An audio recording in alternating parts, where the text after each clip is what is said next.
Alright, hello everyone to this new stream where we basically the last stream we were looking at adding and removing fonts and adding and removing images, as well as doing an actual parser for these fonts. It might not work perfectly, but I've refactored this a bit when you weren't looking. Basically, we now have one function to just strip quotes, and strip quotes. So parsing the image is basically the same as stripping quotes, but then we can reuse this function later on in the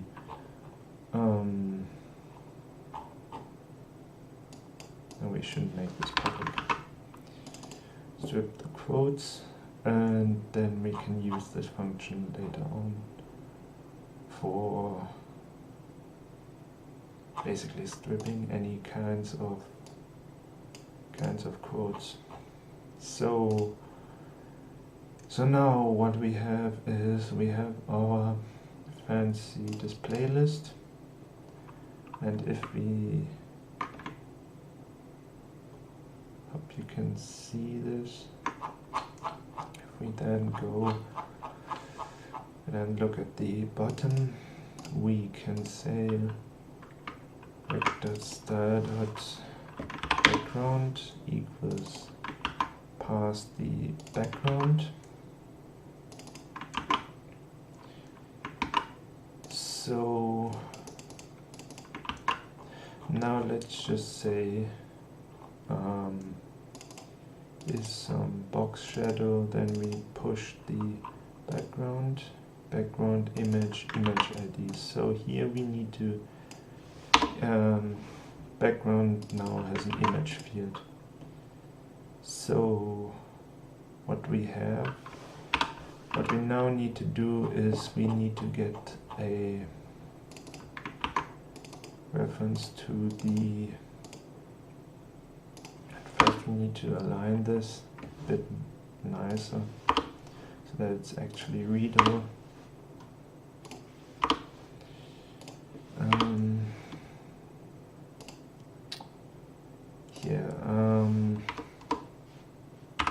CSS, and what we have is this display list. Right description, yes, and then we need to get the app resources. It's a reference. Should it be immutable or no? It should be a reference to app resources, right? Then we can call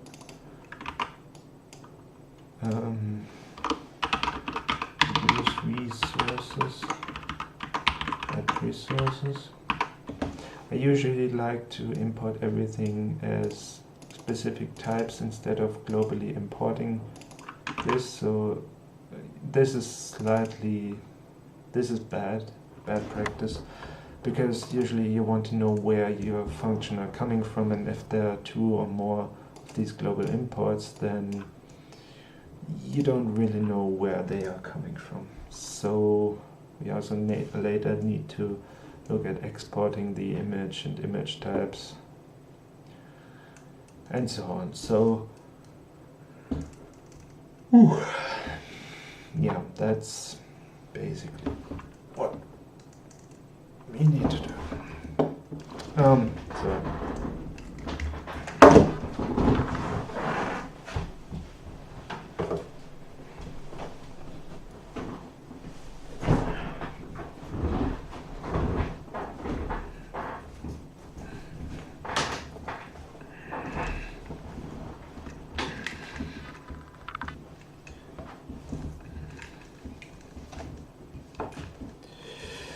right. So now the compiler will complain that we don't So window display internal ID, pipeline server, CSS has the window size changed, and reference to, well, render reference to the app resources. And then in the app resources here we can store any kinds of cache.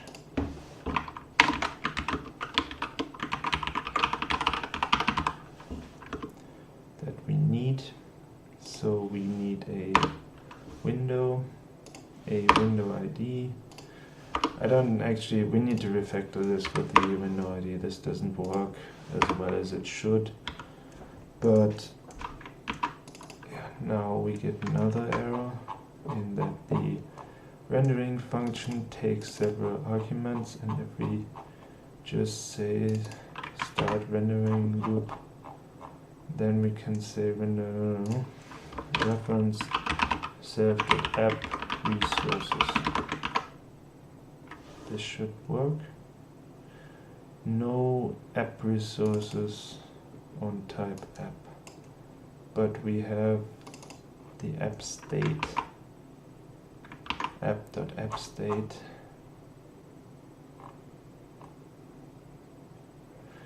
Oh yeah.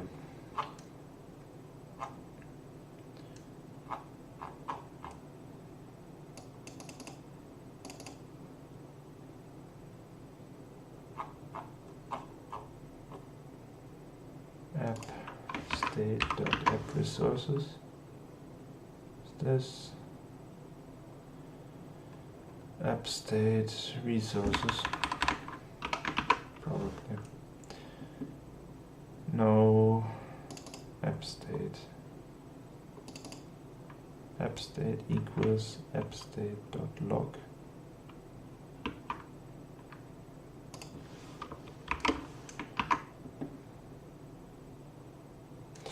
So we need to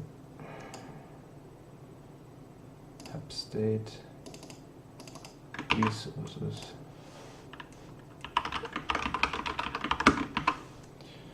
So we need to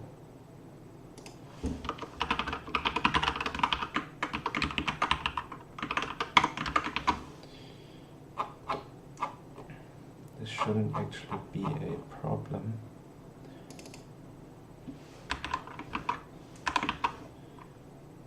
State.resources. Right. App state.resources. State.resources.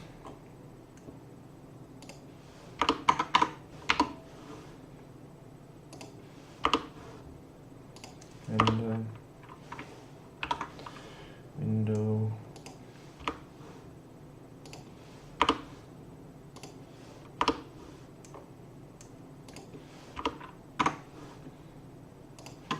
just so I have this a bit more consistent. I usually don't like to pass this many arguments, but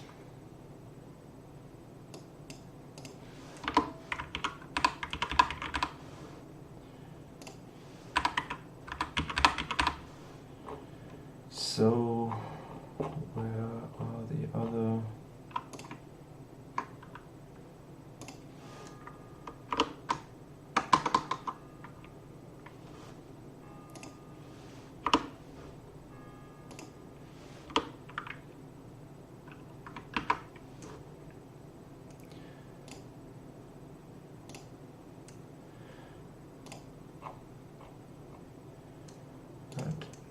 This is sort of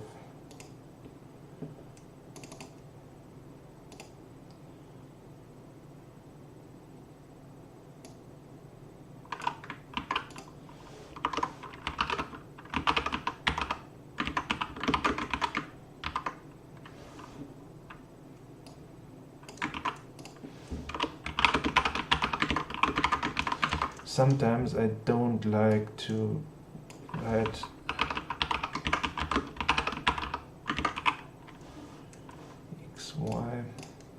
is the exact same thing, but sometimes I like to write everything in one line, but right, like here.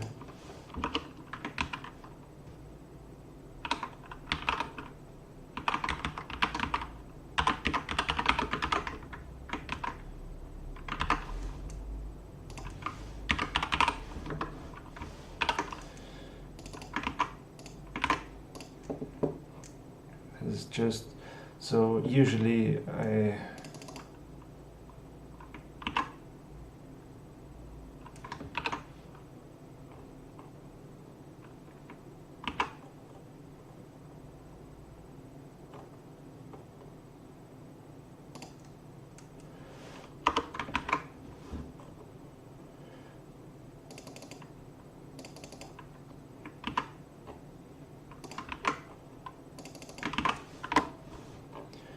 like to put this where it just doesn't hurt us. This is just refactoring.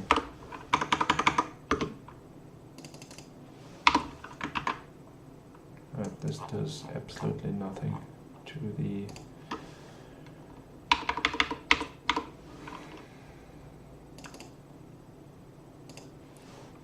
then we render.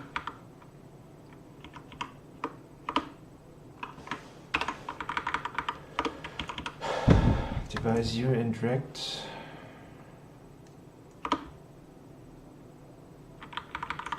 Usually like to put this like this, just so we, yeah, like you don't have to device GUI endpoint, device GUI indirect transaction. We already have those, so we don't need just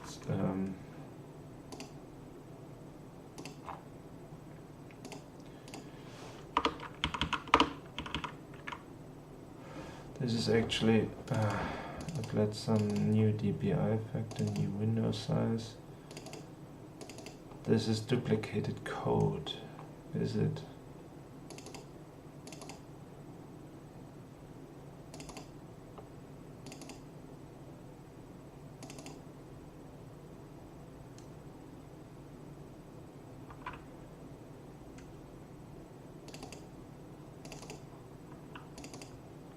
Yes.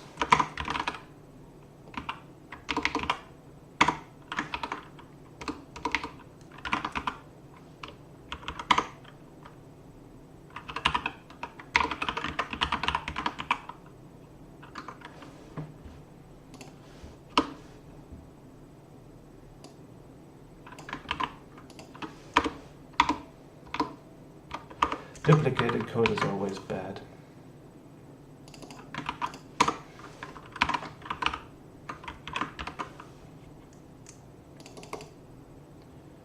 Device, this is literally the same code, is it? New 00 window, internal frame buffer size, bounds, internal HDPI factor, send transaction. I don't know what I was thinking. New window.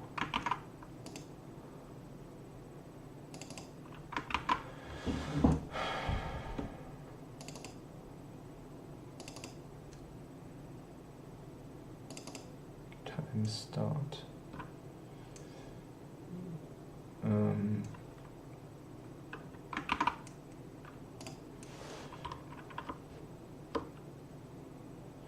So we just say update the display HDPI factor equals, yeah, it's literally just saying update display. Now it would probably complain that it doesn't know where the, well, it doesn't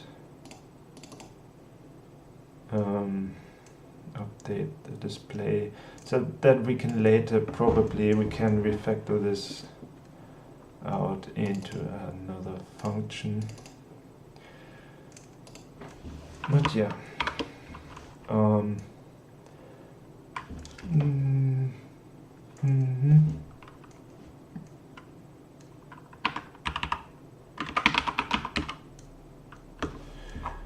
what was the actual code for rendering appstate.resources? Appstate.resources.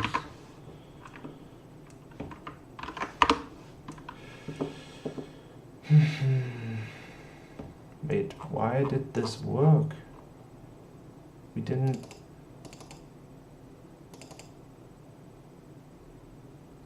Oh, it infers the window. Well, that's...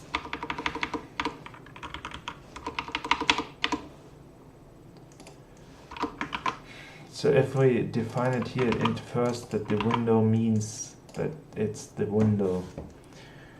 Yeah. Maybe that's not too...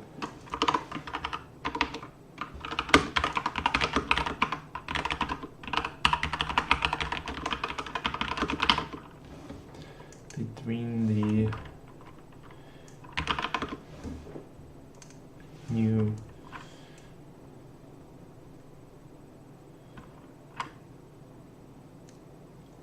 I usually don't like this. Between the new size and the new DPI factor event to do factor this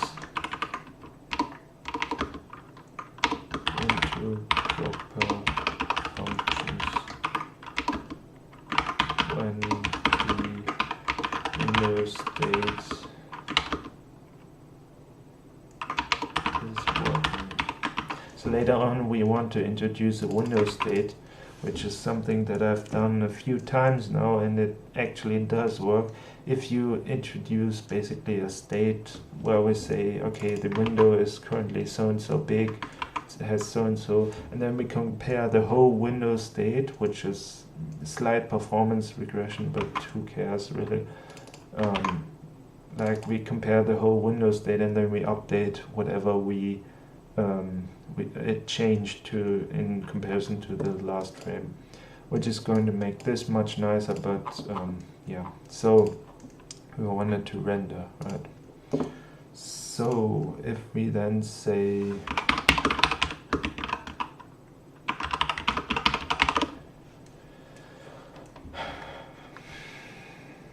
it should actually be faster in terms of compiling, because it now can use multiple threads. So yeah, it still does this, of course. Sometimes if the window isn't fast enough, you have to use xkill to kill the window. I don't know why it does that, but basically the window is active, but the state of the window is currently still running or something like this, and you sometimes have to use xkill to just get the window off the screen. The application isn't running anymore, but you know, this is another example why we need Wayland. Anyway,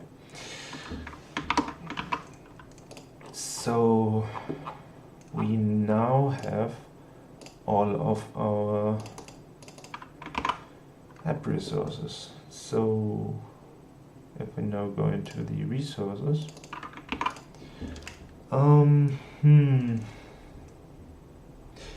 do we actually need this? Yes, we do. So fonts is basically a fast hash map, and then how do we want to make this new font ID? Do we even use this? No, we don't. This wasn't over. So what do we want to do with this font ID image key? We have basically let's just put this into simple terms. We have the app resources. We can say, okay, first of all, we want to make give these functions back to the resources, right?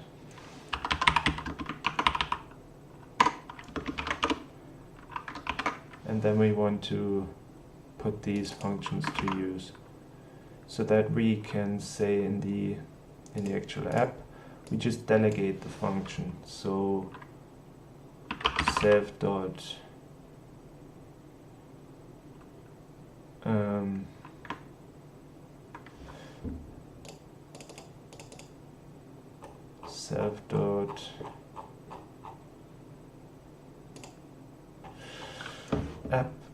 app state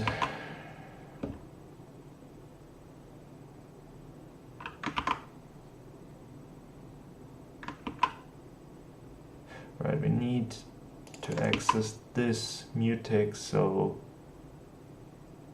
basically we can put this on the app state. We can put this on the app state. Yeah, these functions need to be in actually 3 app state dot log dot unwrap dot add image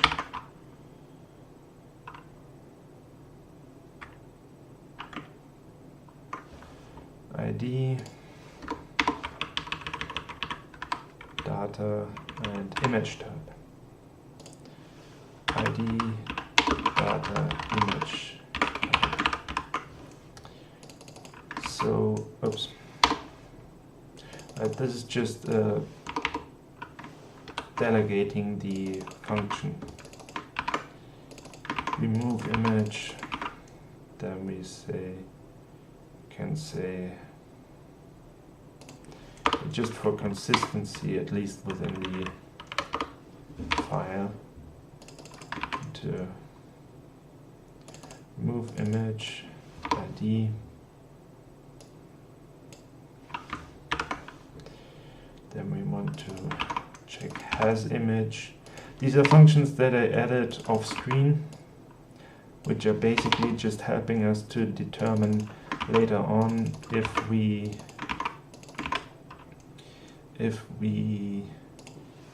are adding data, using data, but these have to be available on the actual app state, right? So you can put them on the app, but once you have the application running, you cannot borrow the app anymore. There's no way. So you have to, basically this is for setup, and then the same functions, yes.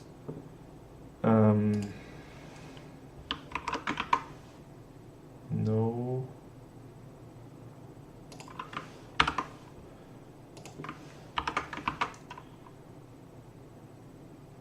Right.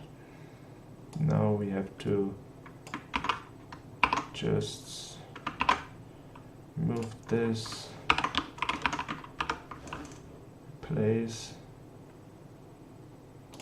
current file.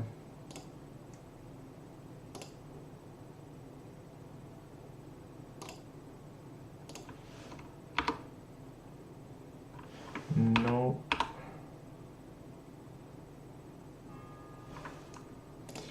Let me just say, okay, I don't want it to be done everywhere. I just want to do it in the selection.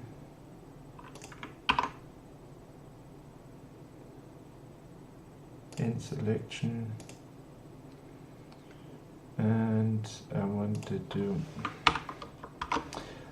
oh, yeah, sometimes, you know, this would have been faster in Emacs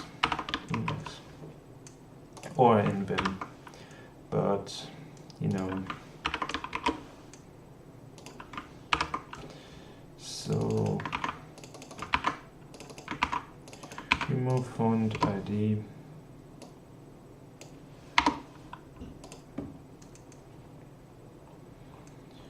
So create window, wait, yeah. Start render loop, and yes, so this should be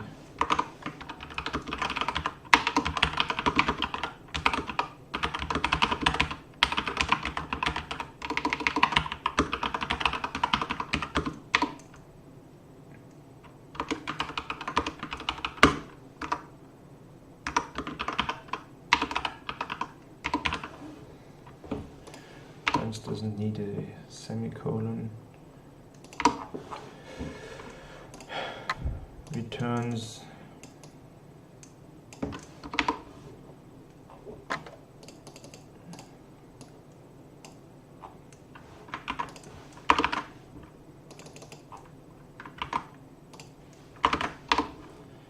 removes an image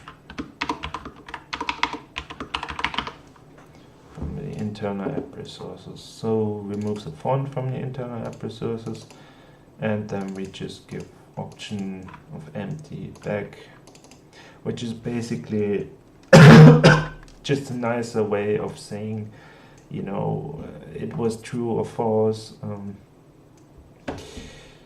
We could just return a boolean, you know, but yeah, let's not. Probably boolean would be better. But it doesn't say anything, so basically it's if the function was there or not is usually expressed by some or none. So if there was an image, it returns some. If there was no image, it returns none. Either way, app state, right? Now we need to copy all of these functions. I know copy pasting is bad, app state, but in this case we need to do this because the one thing is to set this up, so to set up the whole to set up the image basically. Add image. And here we can then say, well, where did we do this for the self.resources? Self.resources.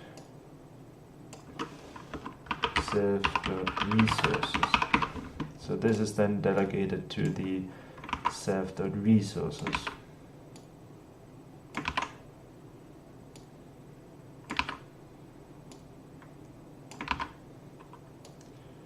Here we don't, well, we do need the documentation, but where we don't need the documentation is where on these app resources. So here we finally are on the app resources, and first thing we return okay sum. Remove this, return sum, remove this, return false,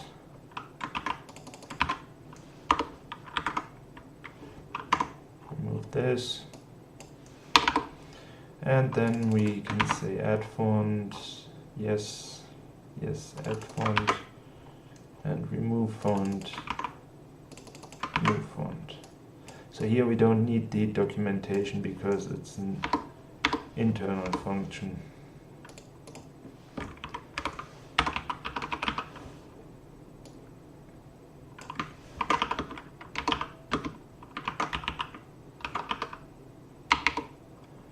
C app state remove font.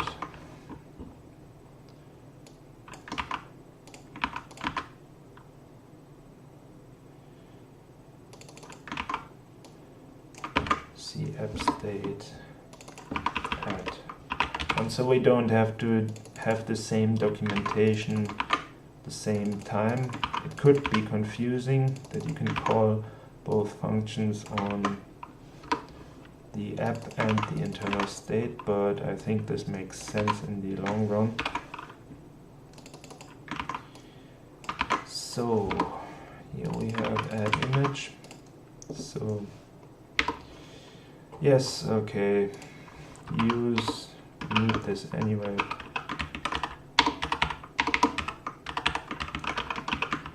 Read, use image type,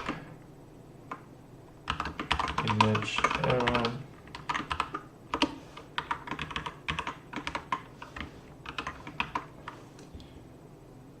Yes, okay, and then app state will complain too.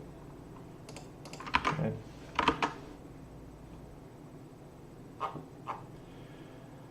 And there we go. Just to make sure that we've done this, we can just open the documentation and just see how this would be documented from a user perspective.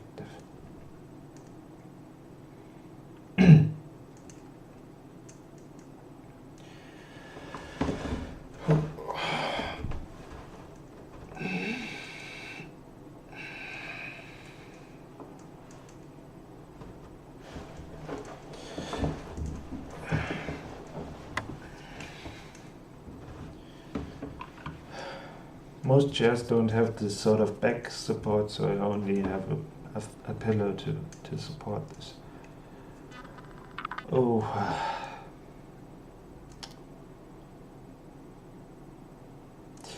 Yeah, this is maybe quite slow.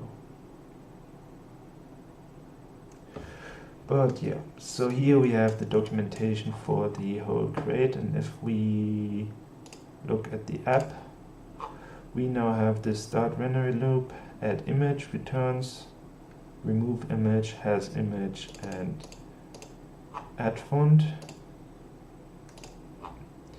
So then we can basically see that, alright, and then the app and the app state have these functions: add image, remove image, has image, remove font. So this is all documented. This should be pretty self-explanatory. And anything else that I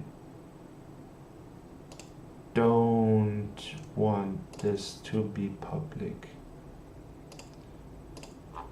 Right, resources. I mean, what do we have here? App resources. App resources is private anyway, so there's no. But if we go into the resources module, basically it's font, instance, image ID, and we don't really need those anymore. Image, instance ID. I don't know. These aren't even used anymore.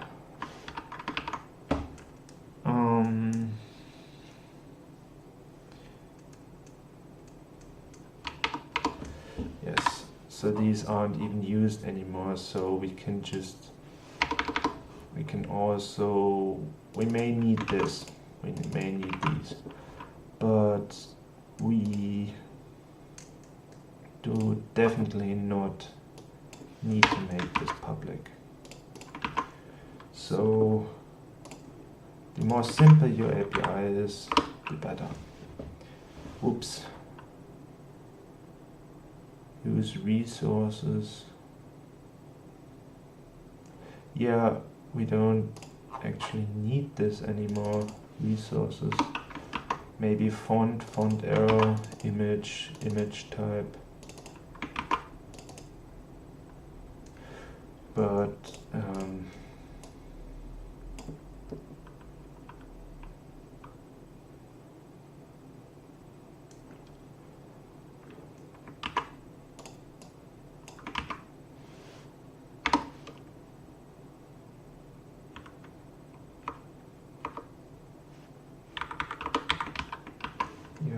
don't need this.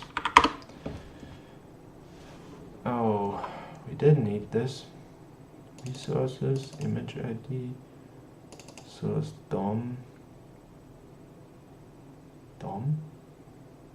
Why does the DOM have access to the app state? App state. Font ID, image ID. Why does it need DOM? So let's see what breaks if we just don't have that.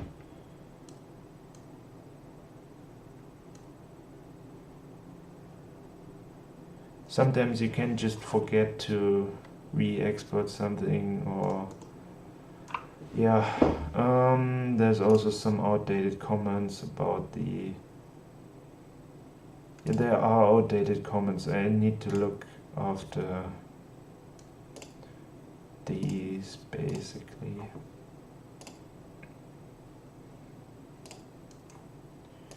Just so we have some prelude, font error, image error.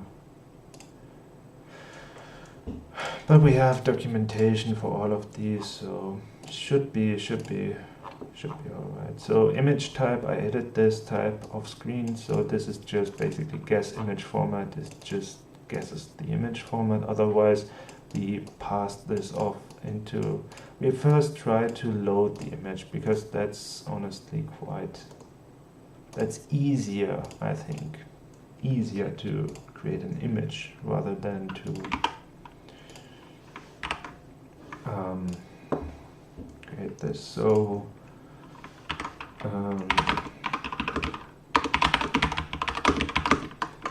then we just say, well, we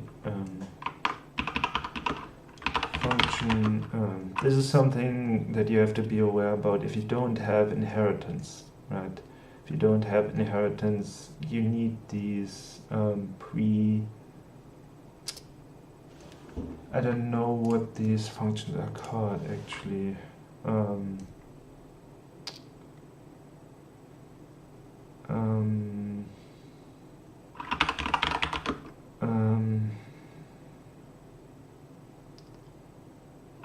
Delegation. I think delegating functions. Delegate forwarding.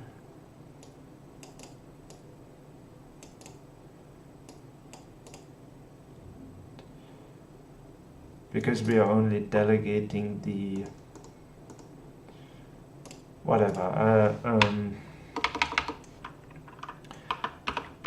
Let's just call it wrapper functions for app resources, app state, and app.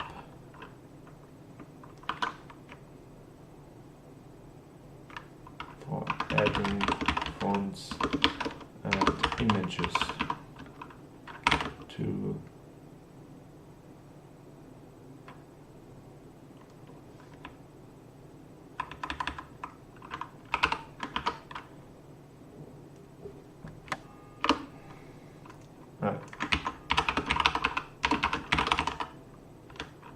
I shouldn't do this on stream.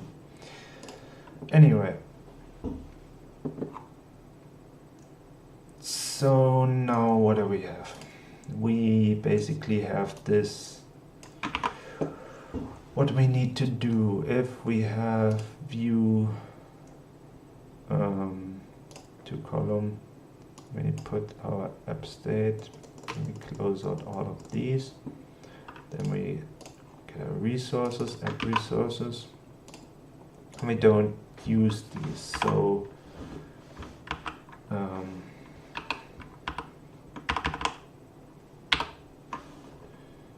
I don't have my key binding set up.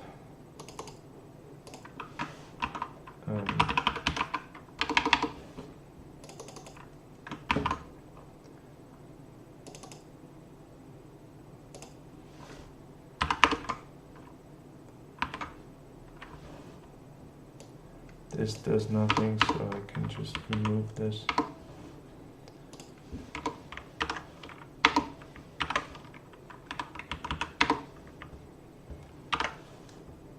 I am sorry. And usually I have this for Control K. So I was wondering why this wasn't working. So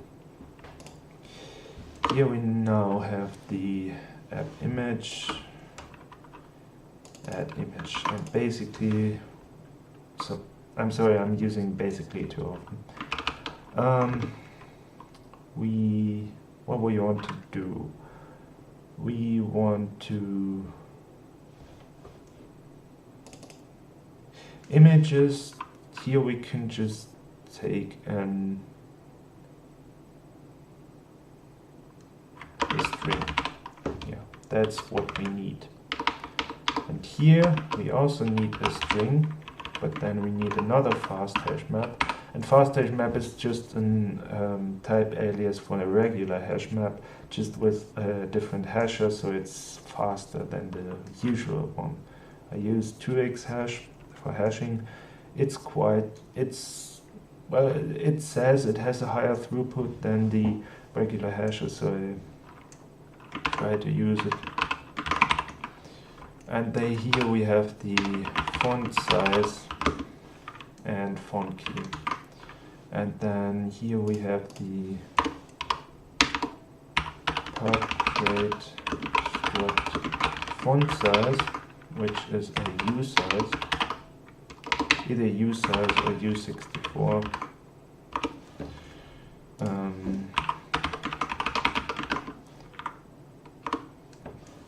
And then here we derive debug default clone partial partial odd. Yeah, I think that's everything hash. That's actually everything that you can derive, not default. We don't want default. So we want the ID. So first look up the ID.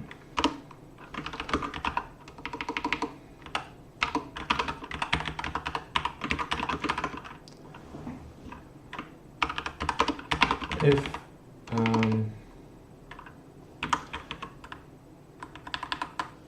ID is present, if ID is present, we return OK, none. As insert image to ID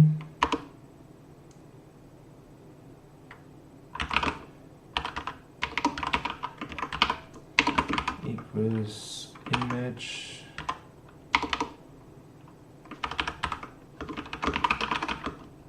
and upload image key.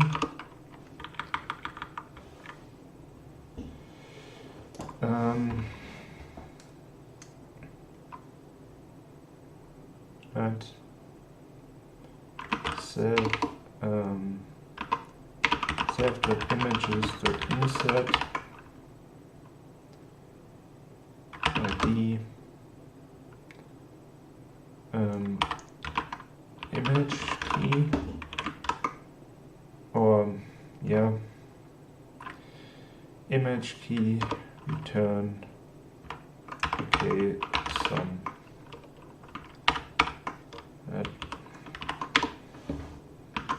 Then we have to figure out what it says it doesn't find these tabs, so you basically want to figure out what we don't need these comments. This is pretty self-explanatory. So what we want to do is to first hash map.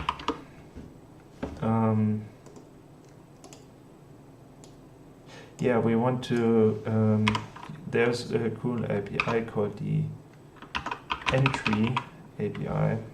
So we can just say, okay, key K. So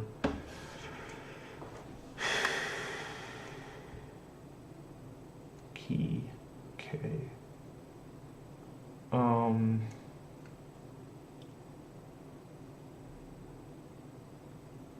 Right, I don't know if this is possible, but I'd like to avoid entry. Right, we need to use entry. Then we can say basically match self.fonts.entry ID, and this doesn't work at first, but now we can say okay, we have this entry,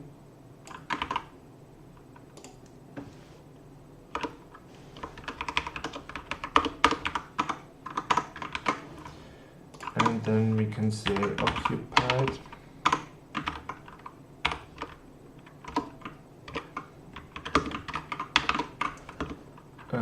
Okay, none, because there's nothing to do. Vacant. Me. So we don't need to, if we use insert, it has to look up the ID, and this way we can spare this step. We can just say, okay, if it's vacant, we insert directly at the point where we got the new thing.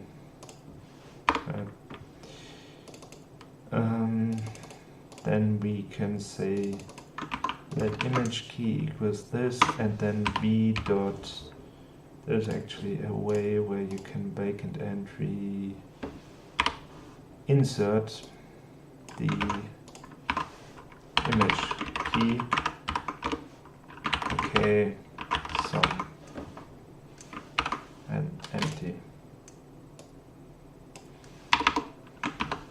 So the first thing it will complain about is it found it into. I don't know if this works. Yes, string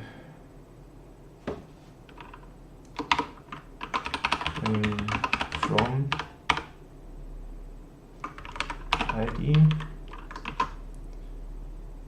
Does this work? String from.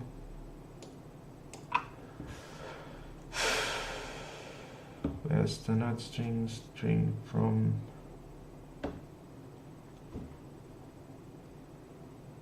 Yeah, no, we don't have to do this. We basically have to into string. I'm always trying to avoid dynamic allocation.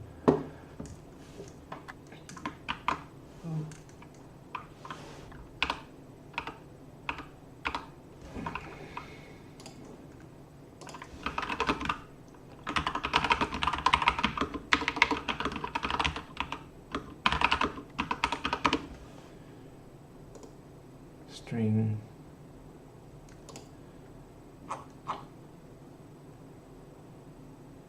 on start entry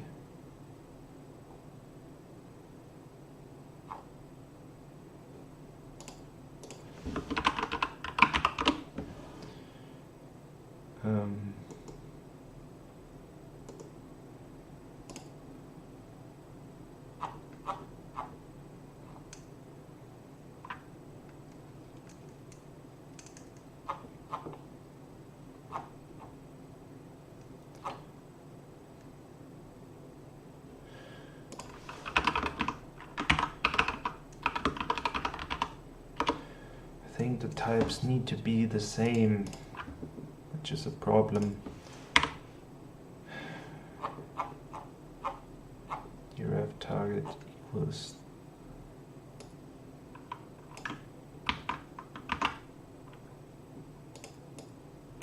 yeah, I think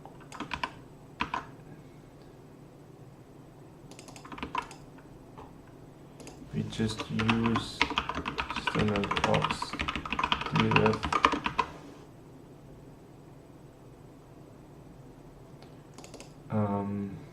and then we can just say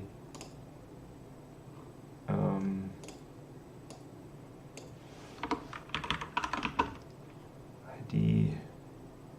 Yeah, we don't.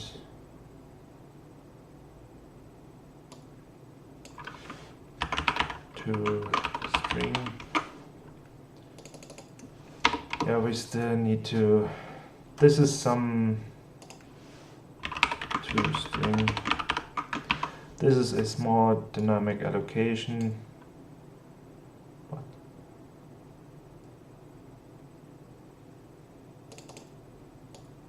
It just said into string. Oh god, don't tell me into. Right. Whatever. So we just replace this asref str with an into string everywhere, because it doesn't work otherwise.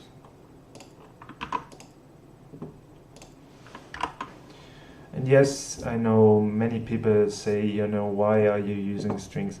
I mean, instead of IDs or something like this. Good question, but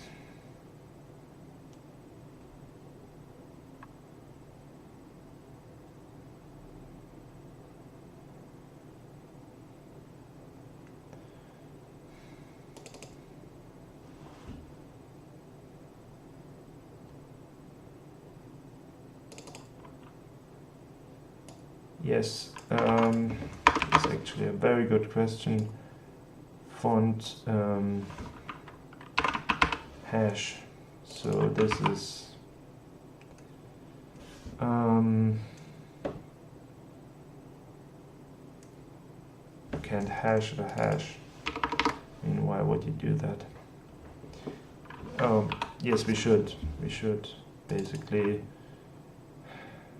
But no, if we already insert it into a hash map, it already gets hashed. So, you know,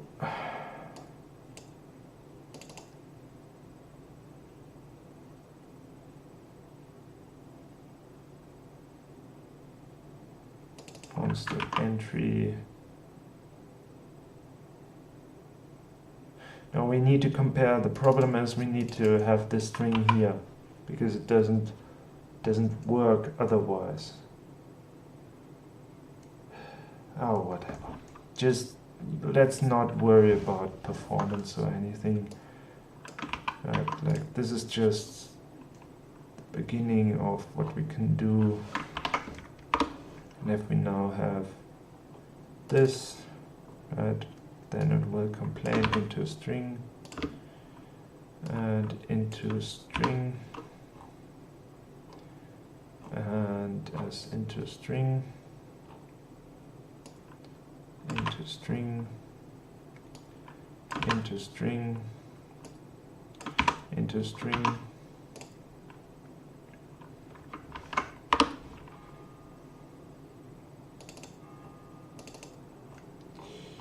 and then we want to also have this into string, into string, into string, into string, into string, and that's basically it, right? So all we need to figure out now is to how to construct the image key, right? So what we can say is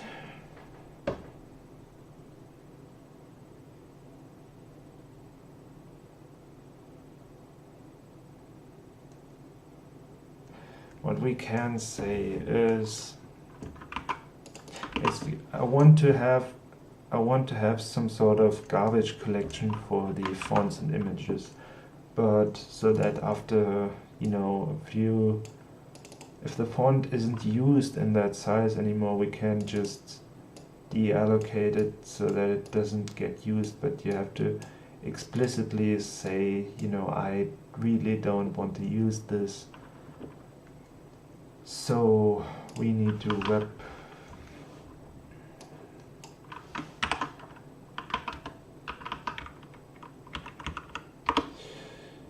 image key. I also need to look at how lim does this.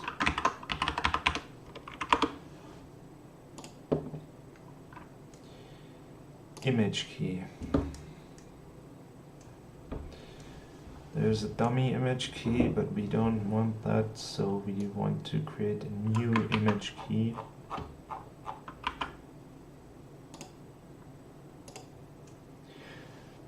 Problem is that resizing an image is easy. Image key, just so that we have that. ID namespace, and ID namespace is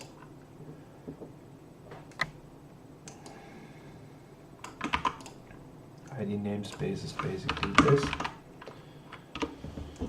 So then we have lim, and probably somewhere in draw function image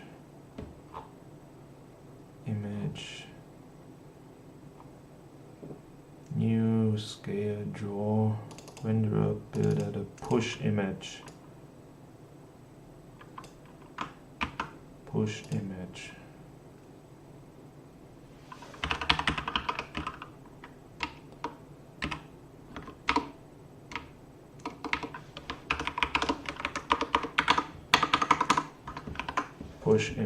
So we actually don't want to have an image key. What we want to have is we want to have a pub create struct image state. So the state is either uploaded, and if it's uploaded, then we have an image key, or we have this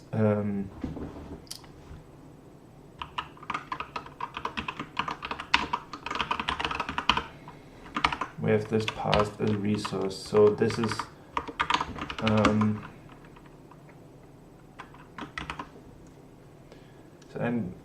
so uploaded means we resource is available for the renderer,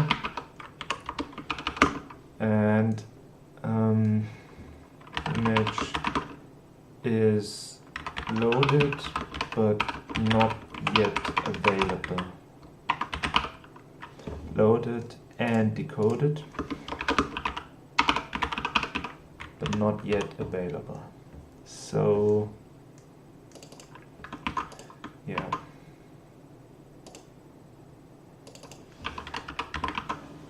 Enum passed as a resource.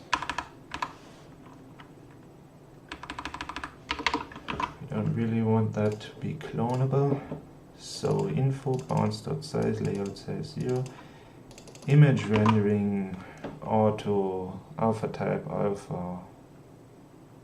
Image rendering auto. Info resources image loader get image self.image unwrap.key. Where does he need the key? Image loader get image unwrap.key. But where? How does push image look like? Push image. There we have it. So push image self primitive info layer pixel image rendering image key push. Where do we push? Where do we upload the image? Where do we upload the image? Right. Push clear rect.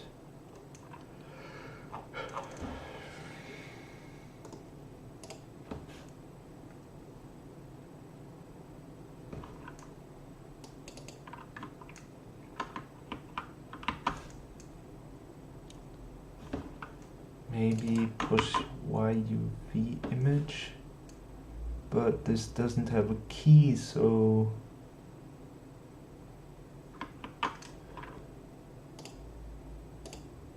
image source scale size new.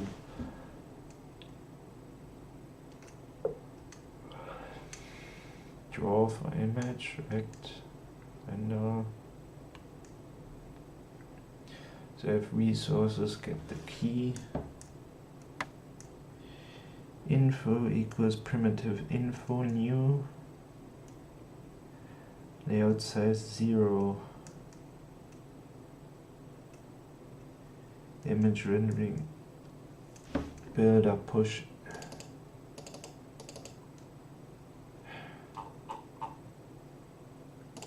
Yes, but how do you actually, does this actually implement? Yeah.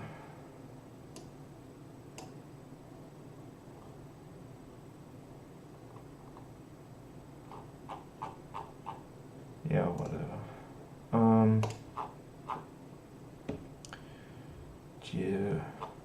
Draw, render, builder, push image.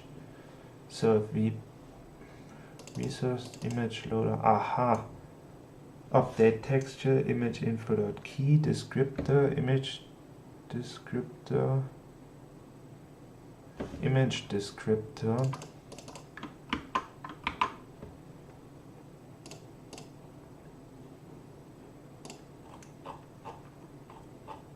push image, image descriptor, stride offset, blob image descriptor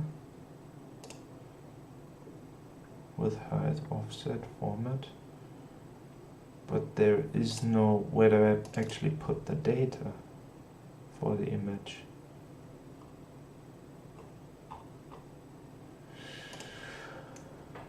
This is a question because, yeah, well, it's not actually, here we have widgets and image, but here we don't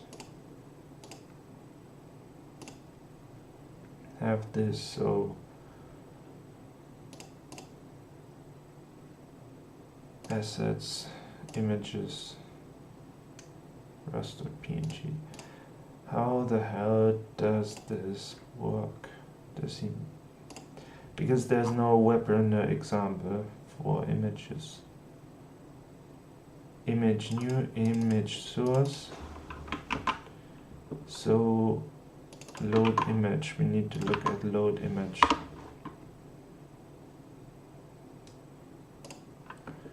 So load image. Load image. Create image resource. Prepare image. Image data. Is this a web render struct? Aha, now we're getting somewhere. So we first need to put the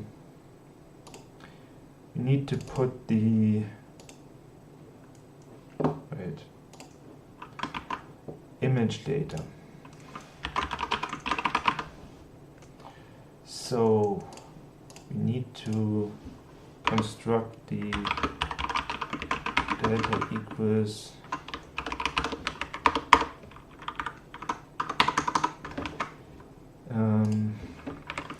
image data.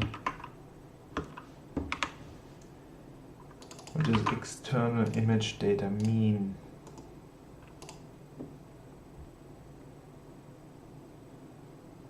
External image data. What does he use actually?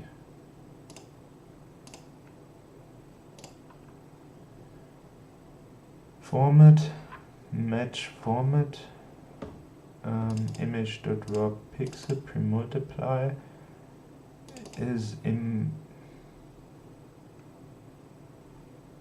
yeah, image descriptor new image data. Oh, image data has a new function which just which one does image data raw arc new bytes. So he just uses the regular function.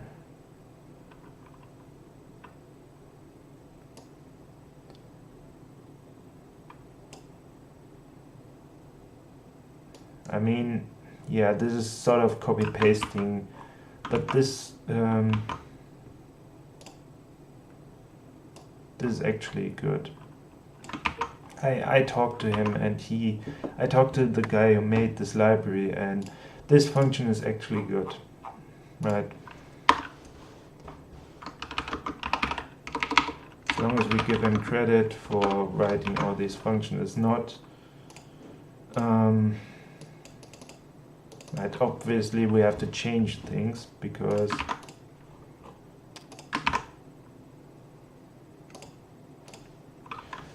but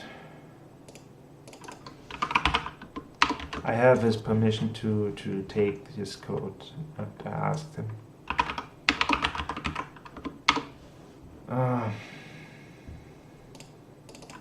But of course we don't dynamic image.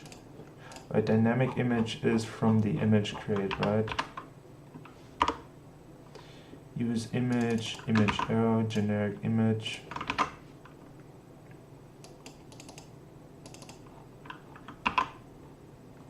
Generic image is not used.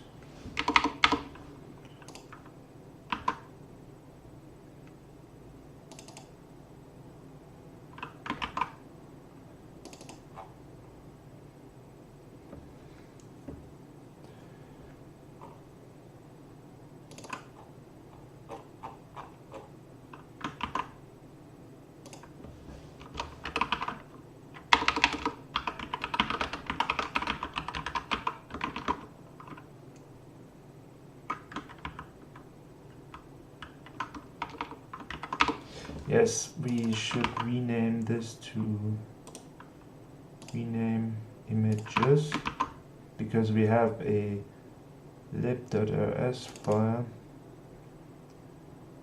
We have a lib.rs file where we have images.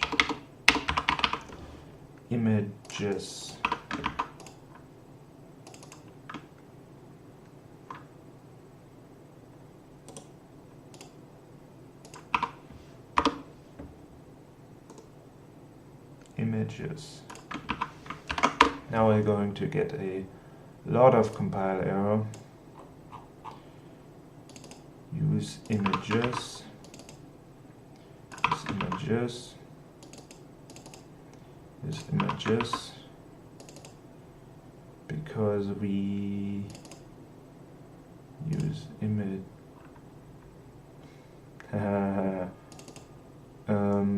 If we have a use images, now we compile again. Could not use image data. No resources. Okay, this is the legit error for. We need the extern create image. And the current version of image is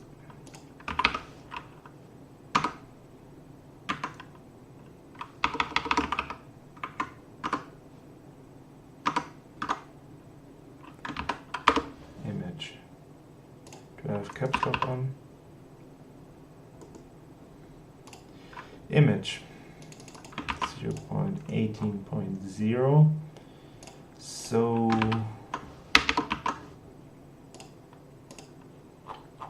it's a bit weird to images.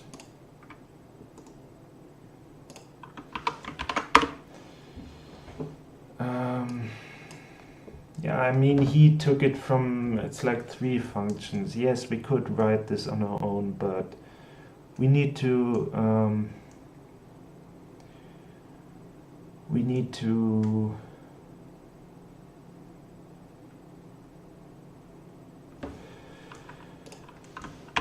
we need to write this anyway. So yeah.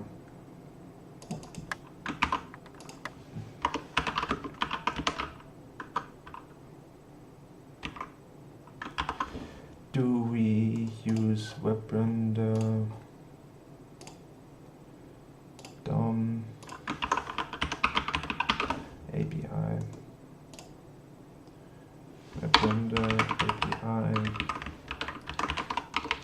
image data, image descriptor.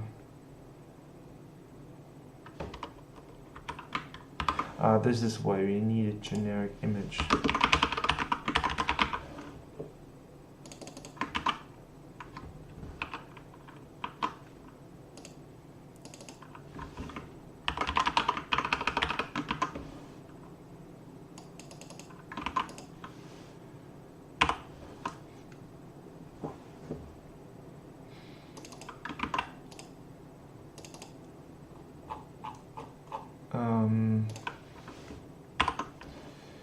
Images, images, images, images. Right now we don't actually need this, we just need to say, okay, lib.rs image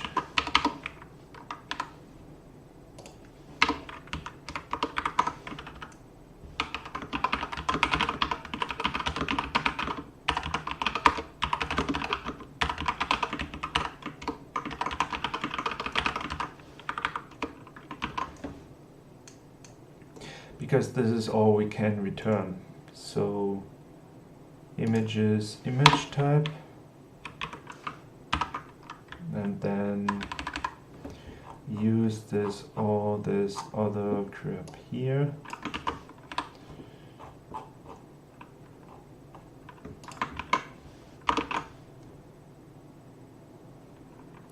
Use image format, right? Because the image create basically does all of the decoding. So no variant named R8 for image format. Format equals image format.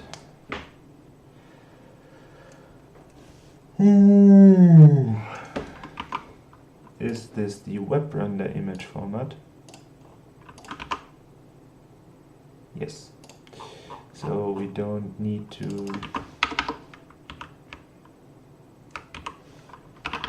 use WebRender. Here we need to use the image format, but then we also need to use the, yes, I have called it image type, so that's good. Image descriptor,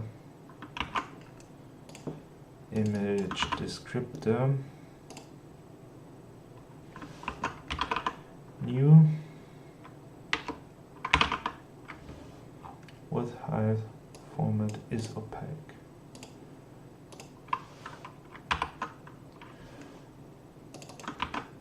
I don't know what the hell.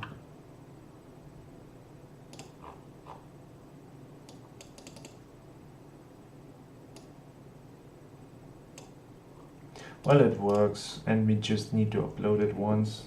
So uploading images is slow, but yeah, we can improve it later.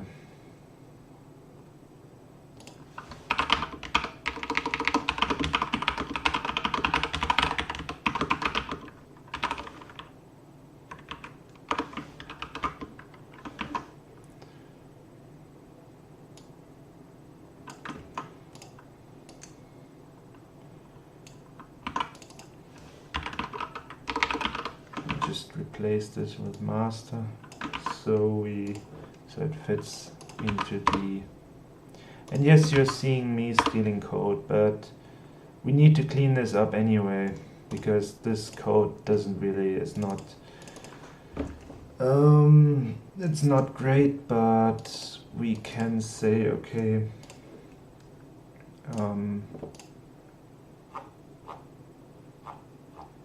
bundled image, get image internal. Okay, data descriptor match dash source asset path bundled. No, we don't do this. Prepare image, image open path, prepare image. We say prepare image. Image open. No. Because this code, this is one of the reasons why I don't support lim, because this code is bullshit. This is so, like, you're matching on absolute path and asset path and bundled, and you're doing all of this work for what? I can just give you the so if we look at the actual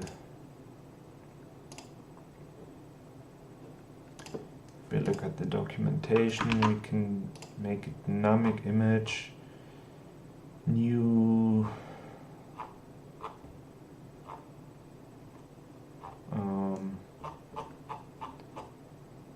image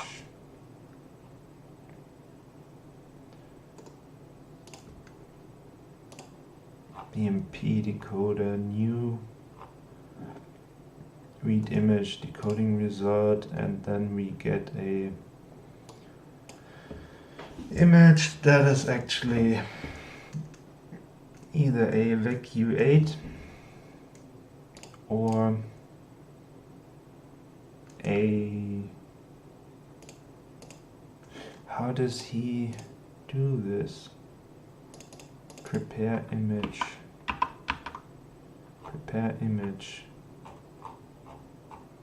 image open. Yeah, it says dynamic image, but open input path. Basically this function, but we don't do it via files. So yeah, this is also some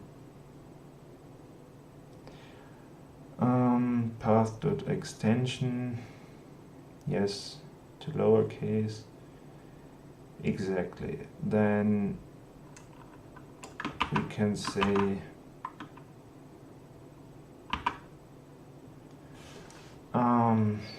no, we don't say it via the path.extension.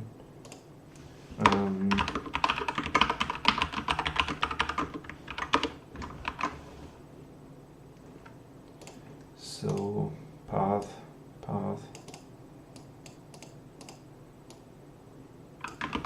get image type,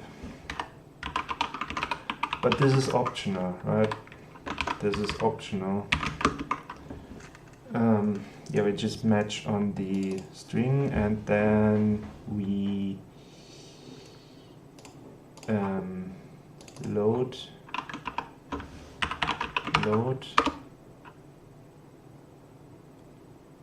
from memory with format.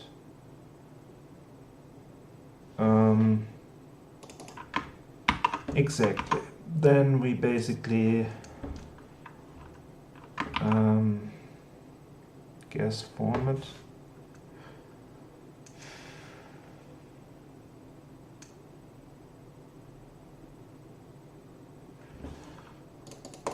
This is for a useful function when you want to have this, but I don't want to rely on the original function.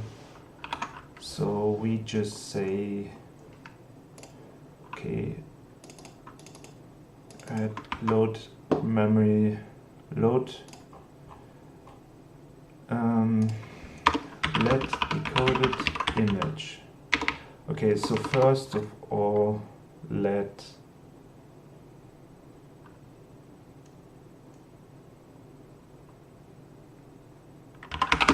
image data.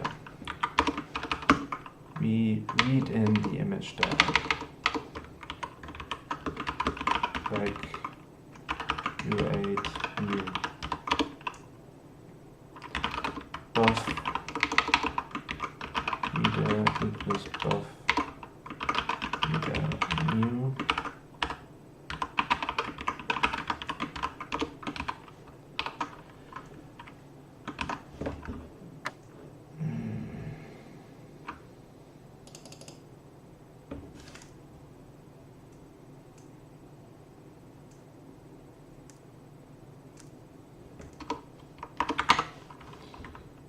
Data.read to end image data. So then we have if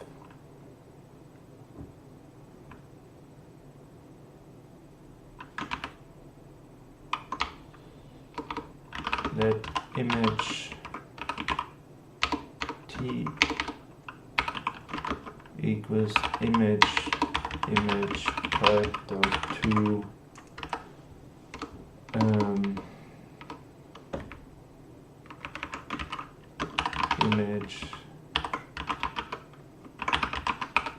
image format image type dot into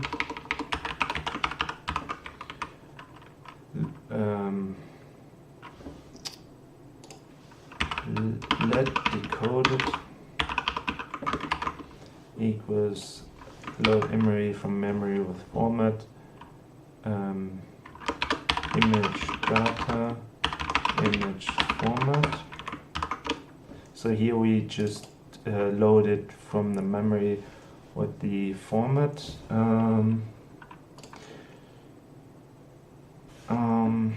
Cursor new load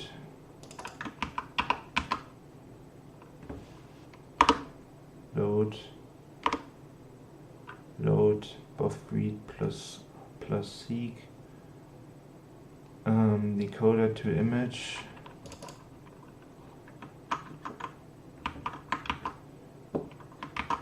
decoder to image decoder to image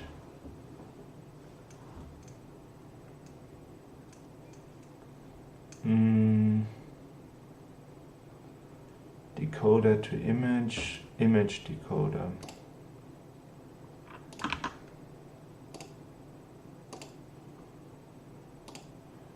Right.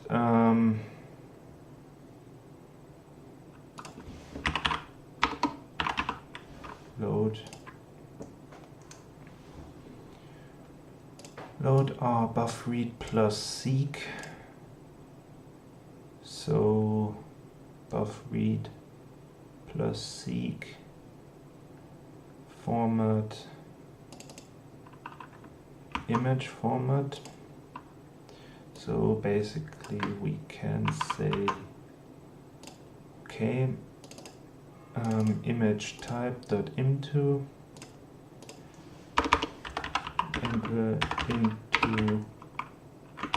image type for image type into image format for image type to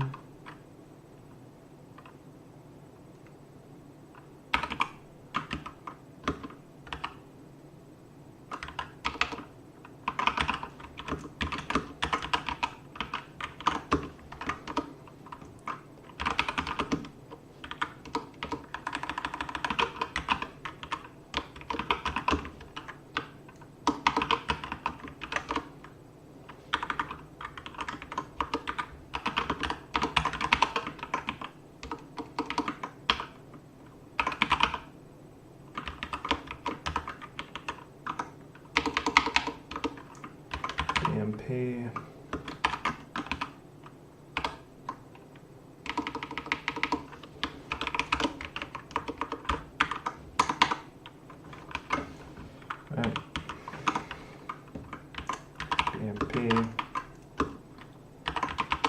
format BMP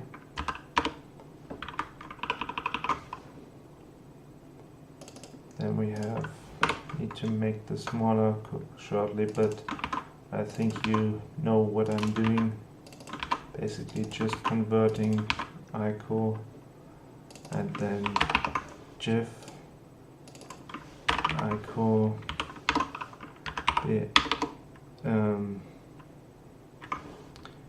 GIF, HDR, HDR, ICO, JPEG, JPEG. Right, so this is not anything out of the ordinary. PNG, PNG, PNG, PPM,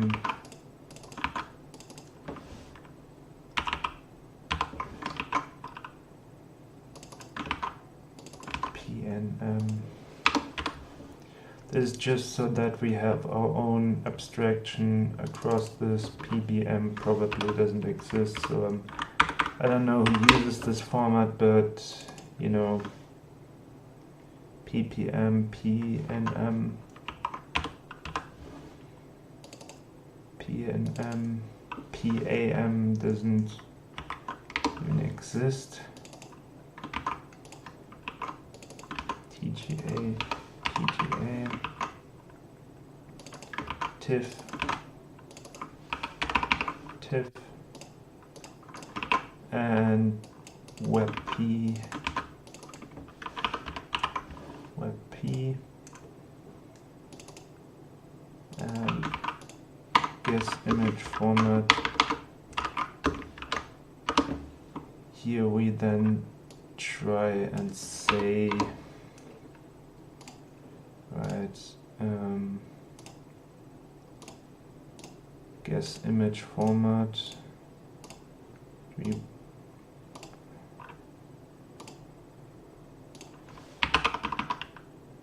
guess format.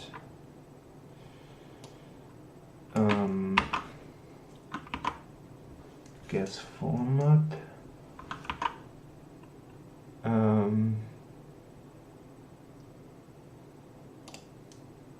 Right.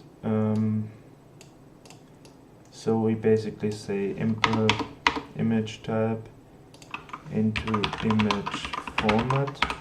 This is usually what I say if I have to match composite guess format data as format data, and then we get an image result of image format. Because this guess format just takes time, so we just say okay, and this is just right, okay, okay. There's really no way to avoid this kind of having this kind of baggage, but okay, okay, okay. So here we go. So now we only need to have this, this, this, this, this, this, this.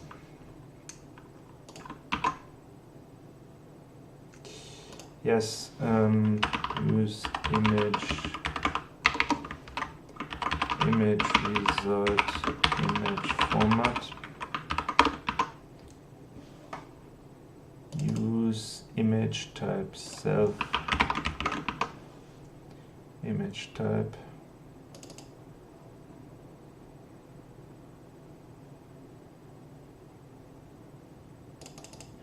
Okay, let's not use this. Then cannot find image guess format.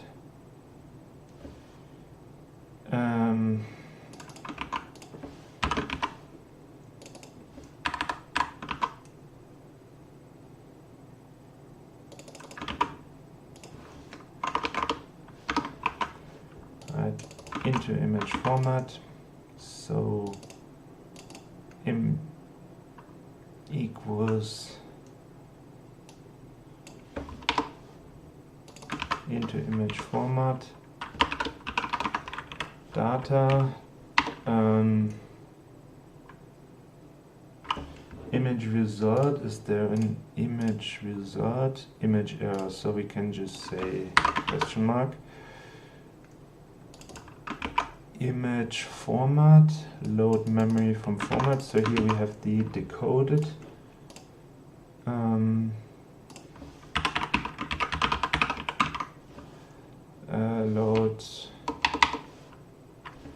Load from memory with format. So here we can also say there's an error, we just give back the error. Dynamic image. So here we have an actual dynamic image, and then we can say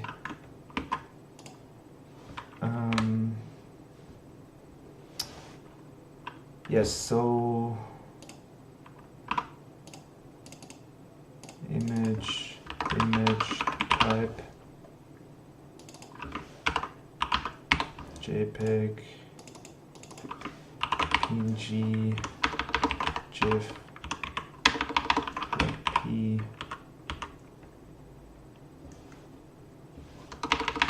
TIFF, TGA, BMP, ICO, HDR. This is just so that a user PNM, well, it says PPM, so it says PNM, so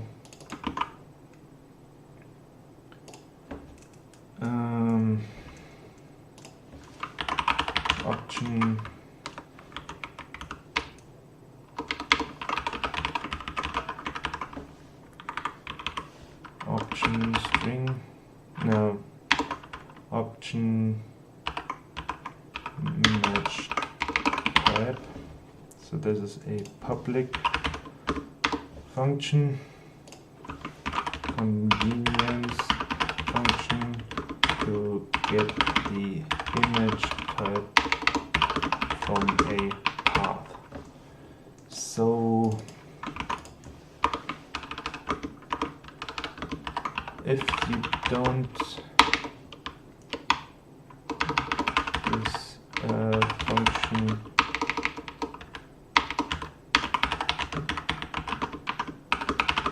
lasts at the extension of the image. If you, however, this tension could be wrong, i.e. user labeling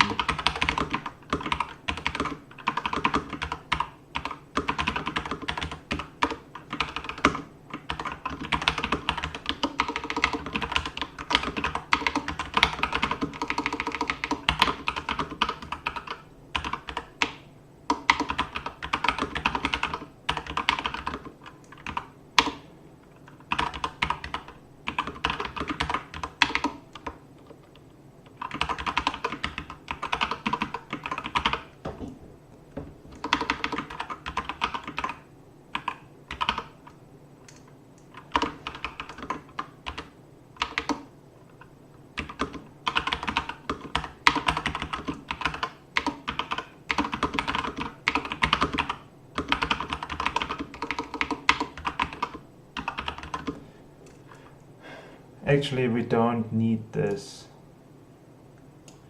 We don't need, maybe, actually, guess from the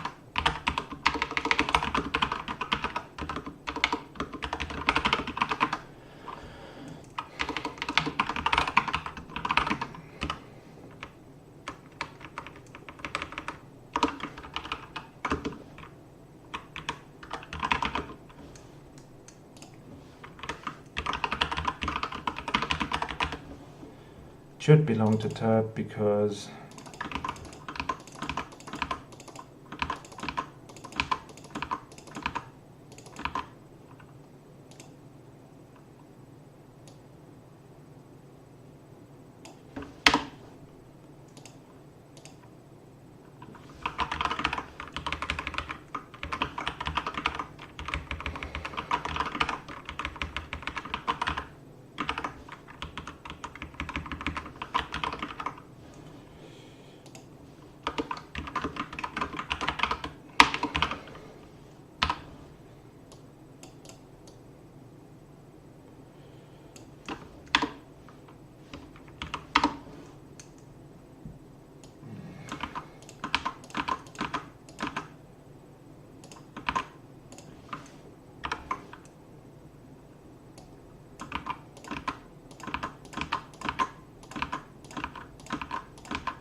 so yeah, this is kind of boring to watch. I don't know if anyone's actually watching this, but yeah.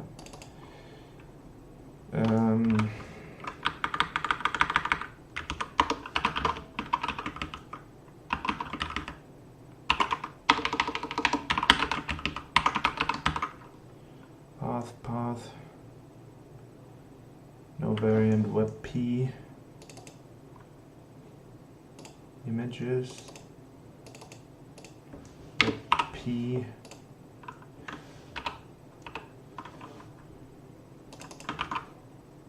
is it called WebP or WebP?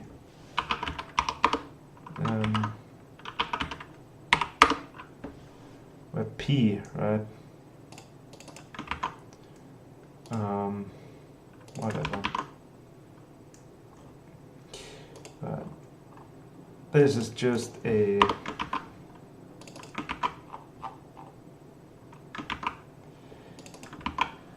here we have to see why this is a image descriptor.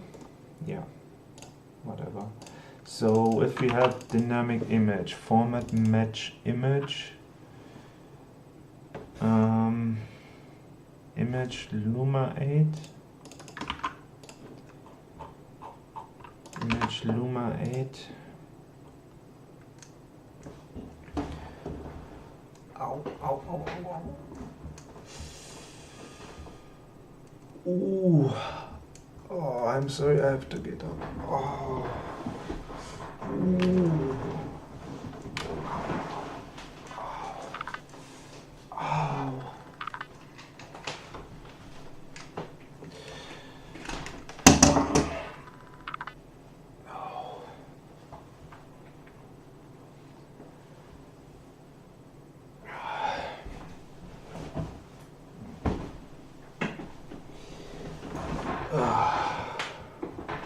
You can actually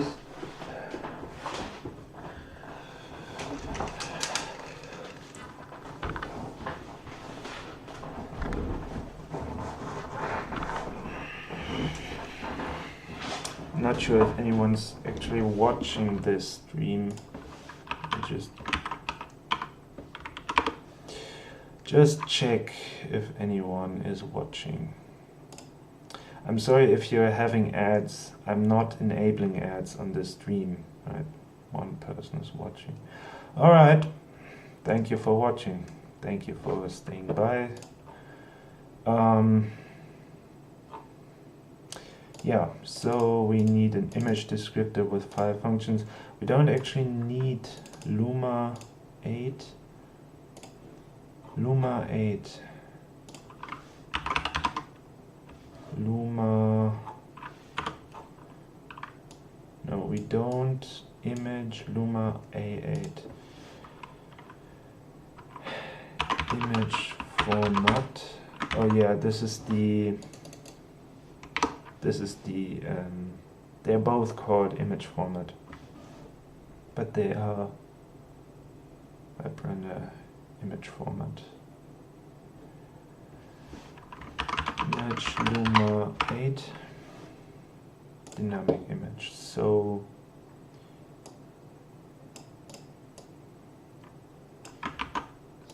I don't know why he didn't choose to support them, but basically image Luma A8.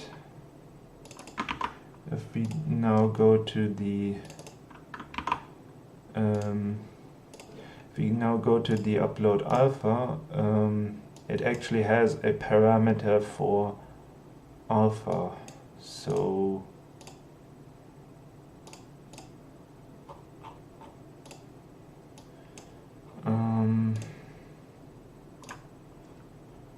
Luma and RGB8.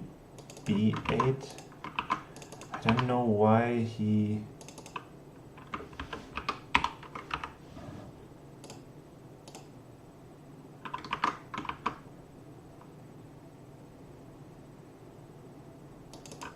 WebRender image format.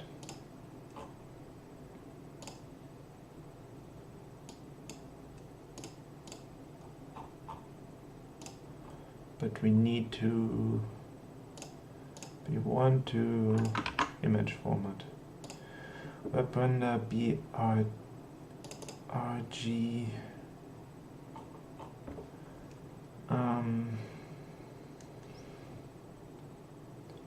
API image format R8 push image.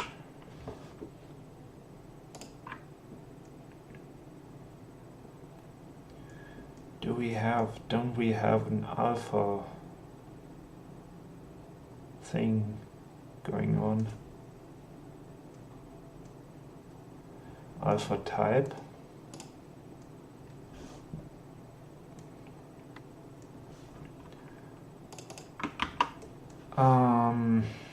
We can actually let server do the pre-multiplication. Pre-multiply if format equals BRGA8.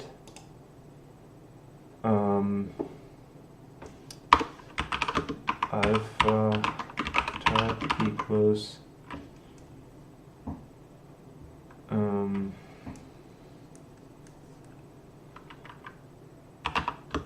if format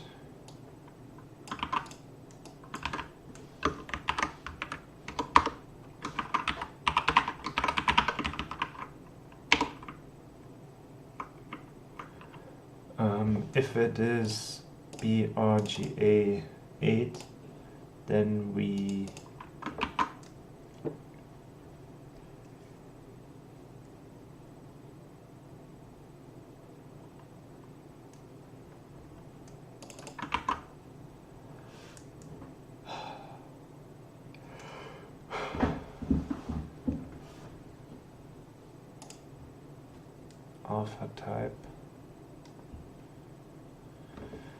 alpha type.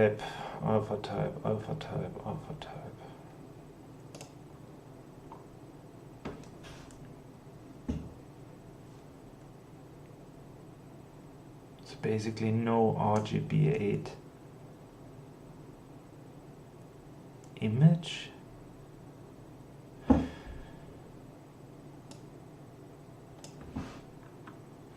This is probably image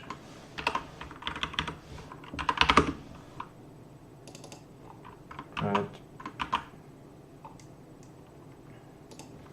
This is probably idiotic, but we just need to image to RGBA8.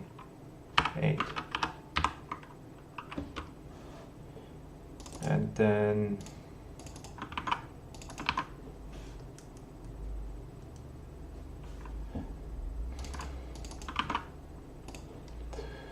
we have an image to RGBA,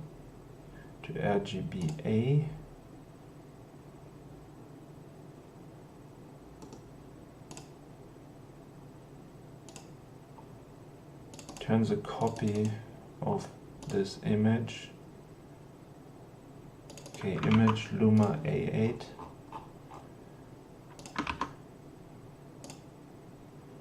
Image Luma A8 gray alpha image.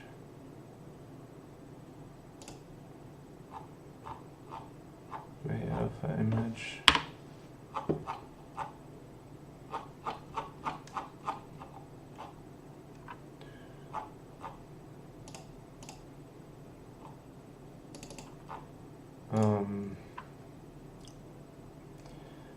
Image equals image to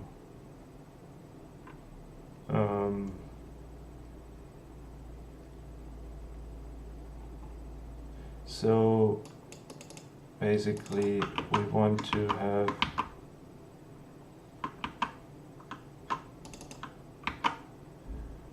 RGBA8. So if this is RGB, we want to have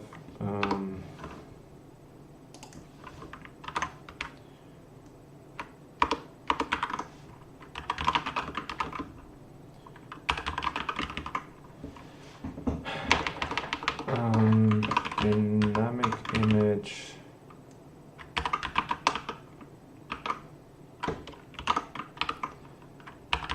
match the two RGBA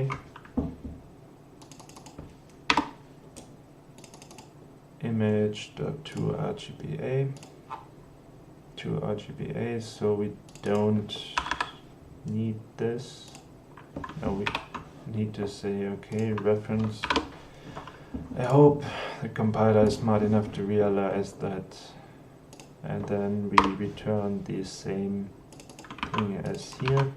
This will take a bit of time, but you know, for some reason we can't upload R8 images. RGBA8 and Luma A8 to Luma, right? Image gleich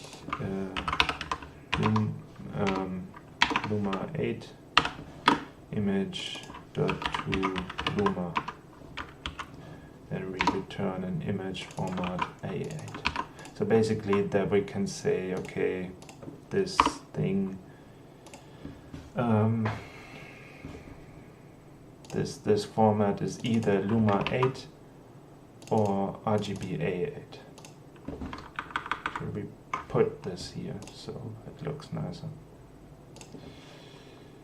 So what do we have from this? Well,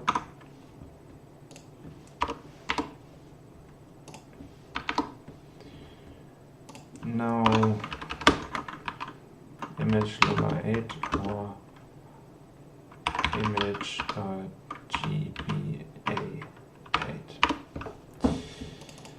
So here we go. Byte image.raw pixels, alpha type, if format,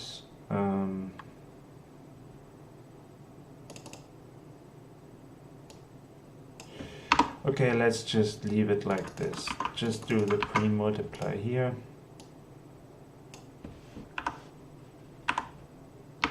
Oh, I need to put it like this. Opaque is image opaque. This is BRG8, R8, and this is unreachable, which is okay. You only have R8 or BRGI8. Image descriptor new.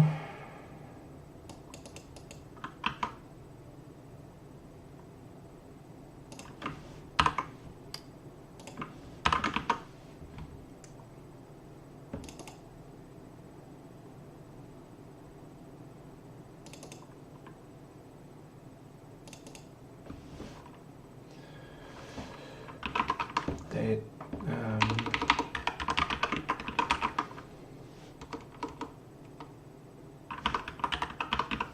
Image decoded.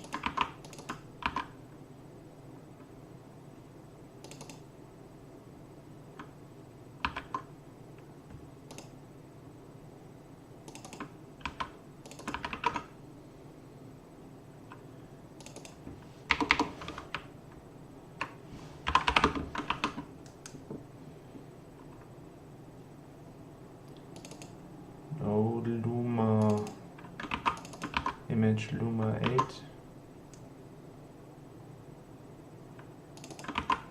Image decoded. Hopefully it doesn't. Image decoded. Please don't have boring issues, because this would be annoying. Really, like we're not boring anything. Like image decoded. A few name clashings here and here. Format opaque. Okay. Okay. Hopefully. Later on we can use SIMD maybe, but hey, I mean pre-multiplying an image should be really done on the GPU, so I don't know what the path is for WebRender, but we rather have something slow and working than not having anything working at all. So image descriptor new, image dimensions 0, image dimensions 1. The problem is I don't know what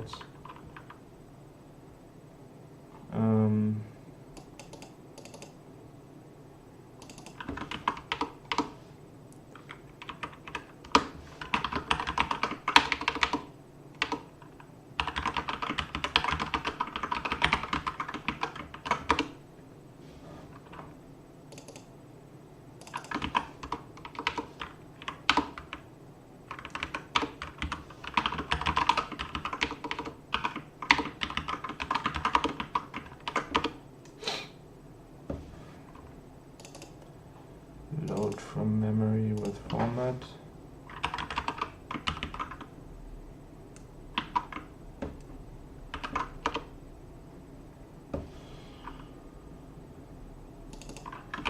Into image format.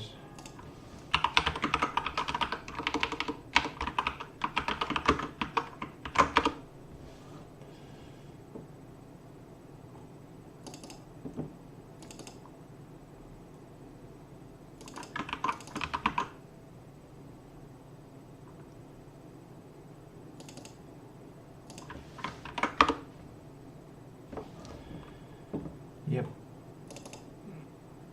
B.insert, okay.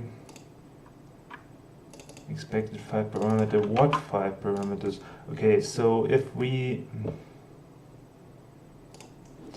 luckily we have we've already built the documentation. This is always a bit weird because you first have to build the documentation, but in order to build the documentation it has to actually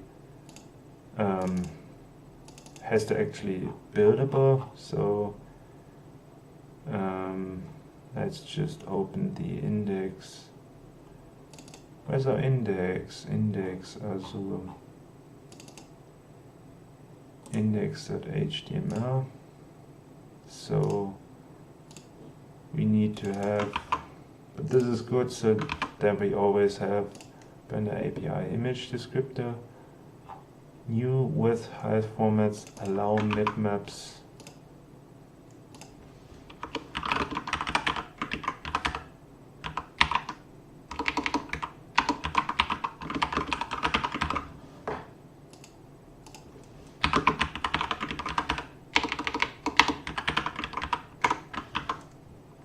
I'll allow him bitmaps. So the only thing we have to solve now is to say, okay, yes, now we have an image And now we have passed as resource.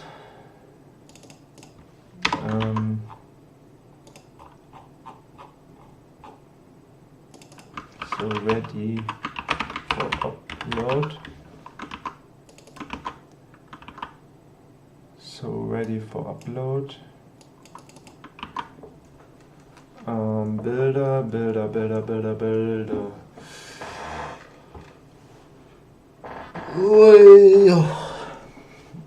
Ready for upload. And then we want to return the images.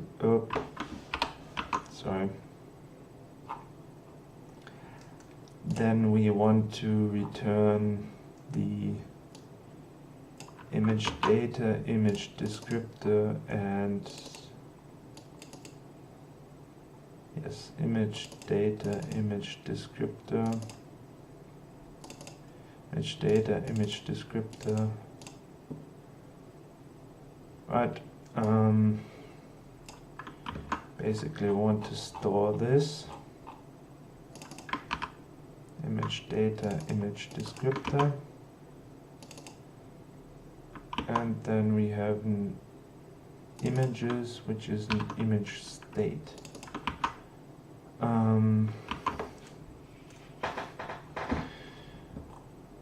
Yes, so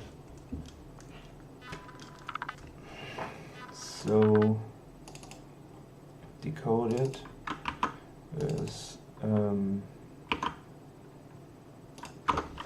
insert image state ready for upload.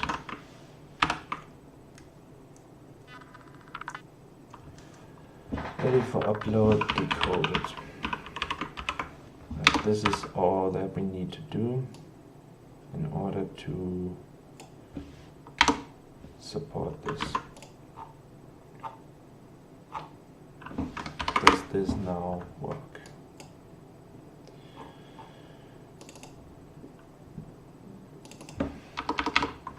No.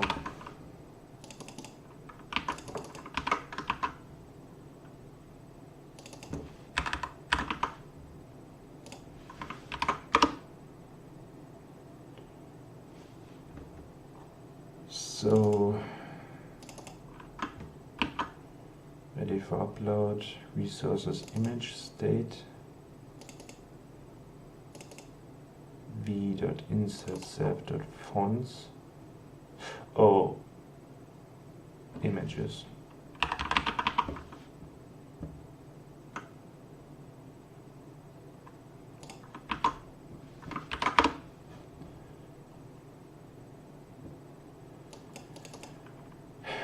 I have actually no idea how I would do this in a dynamically typed language, because these errors just happen, right?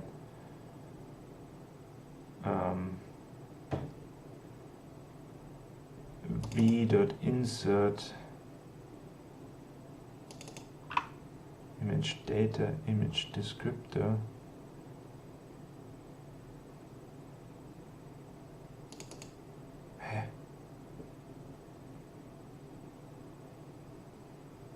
Vacant V.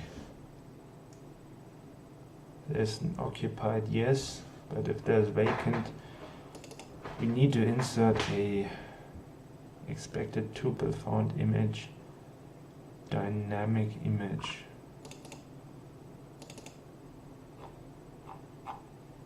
Oh, right, we didn't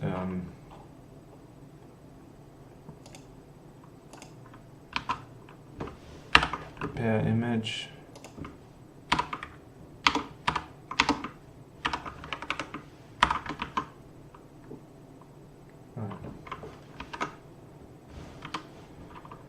Data. Data.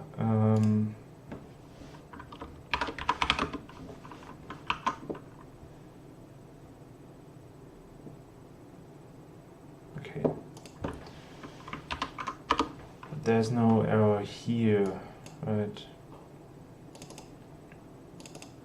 Yes, reference mute.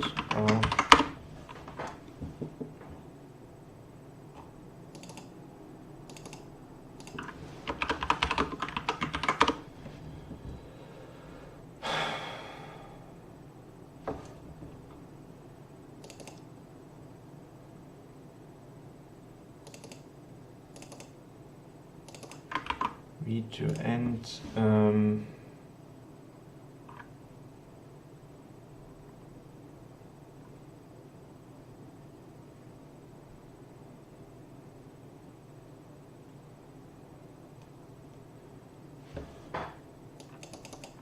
Load from memory with format, read to end, image error. If we have an image error, oop.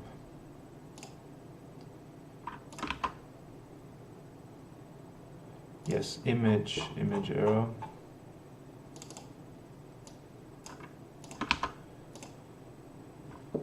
IO error dot map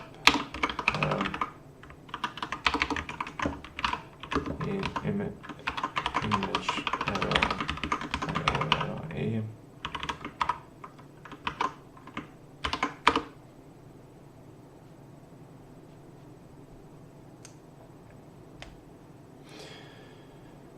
Alright, so now we have the capability to actually add and push images. So now what we can do in the and now we need to work on the yes.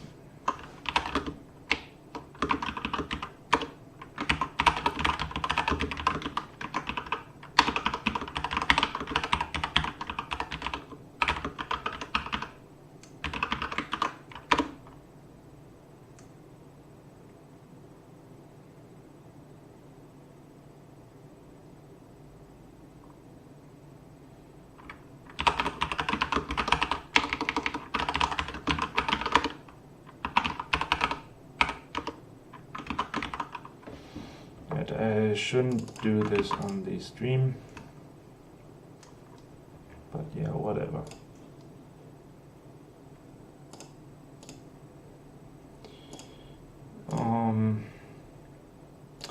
Right, so we now have all of these as ready for upload. So if we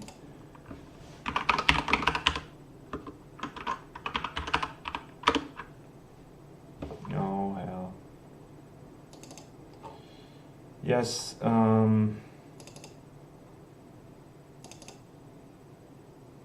hash map. Yes,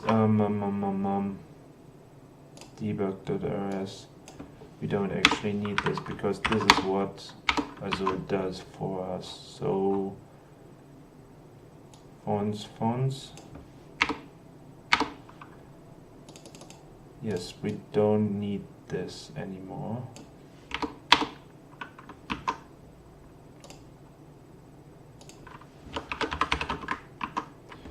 Yeah, we probably can't. I don't know if this is possible.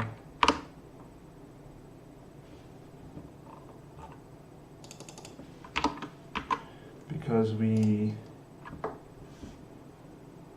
mean, it's a constant, but we don't mutate anything. We just want to read from this.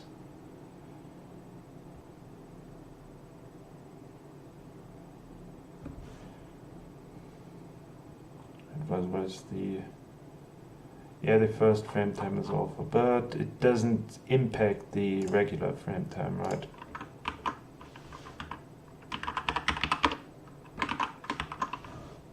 Doesn't impact the regular frame time.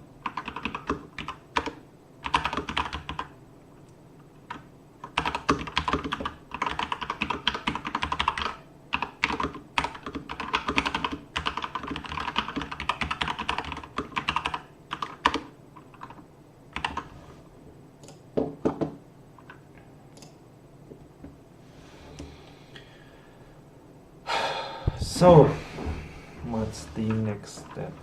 The next step is to say,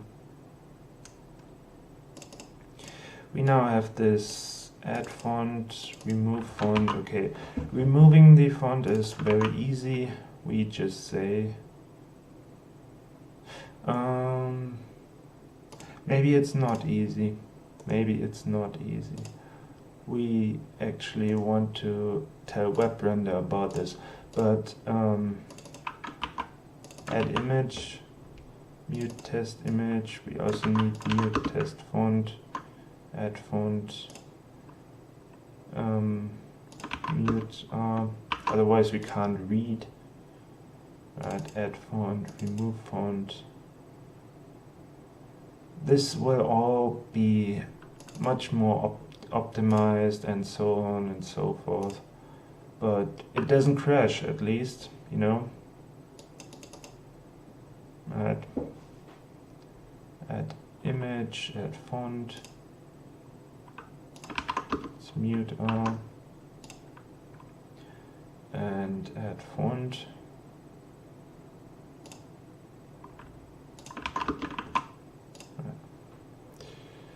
So basically the same thing will happen for image, and this is why I use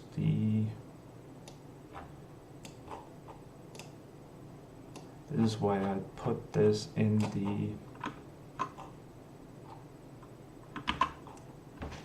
image module. This is why we have the image module, to keep these sort of functions small.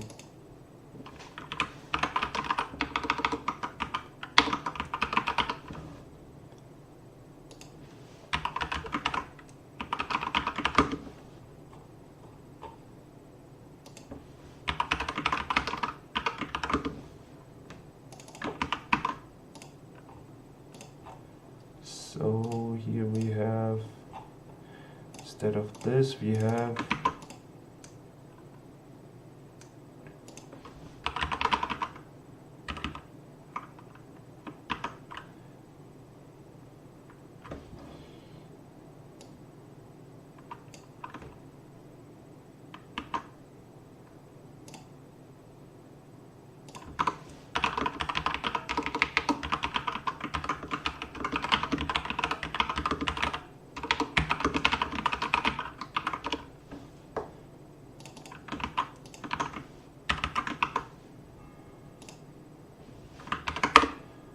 should still work. Yeah, okay.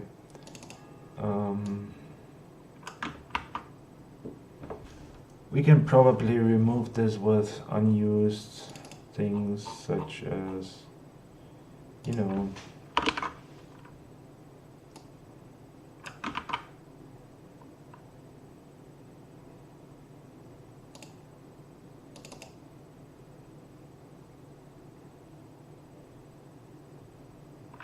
image format. No, we actually want to use, okay, this is a bit tricky because now we have image format here. Use image format as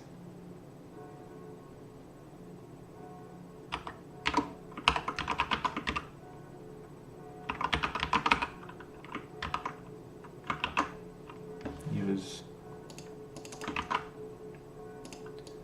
WebRender API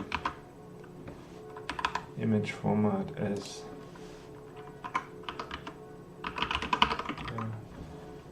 image format.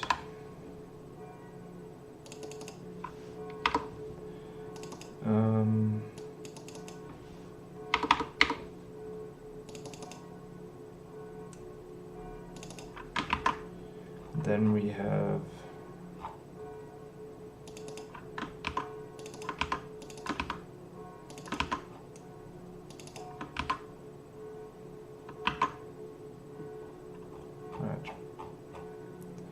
so here we have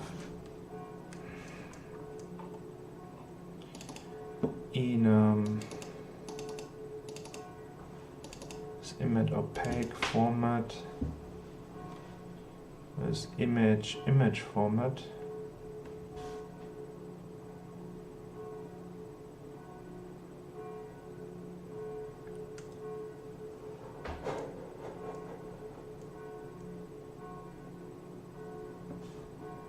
format.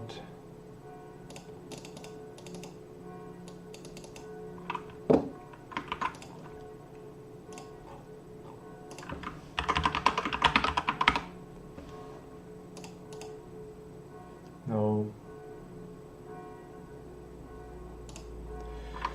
This is...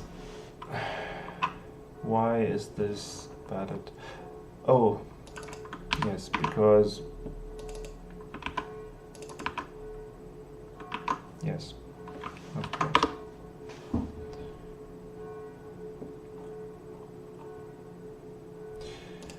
Yep.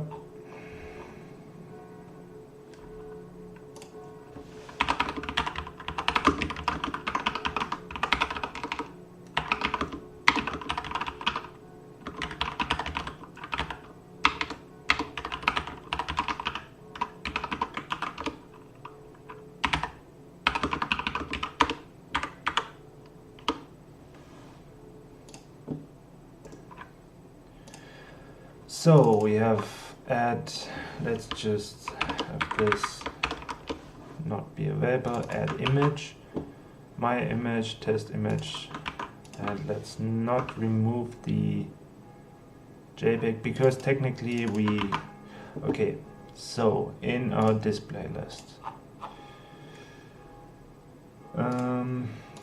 then we say, okay, for each one of these image data,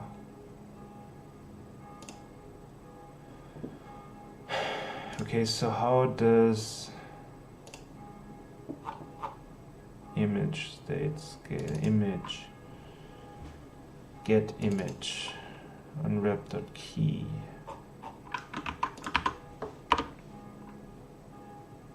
Get image self.get image internal, which is an image info.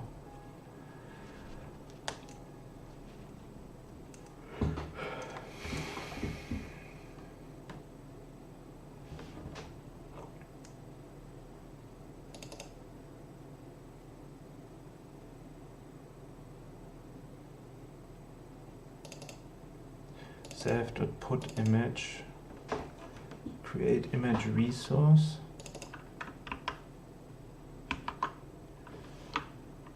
create image resource, generate image key,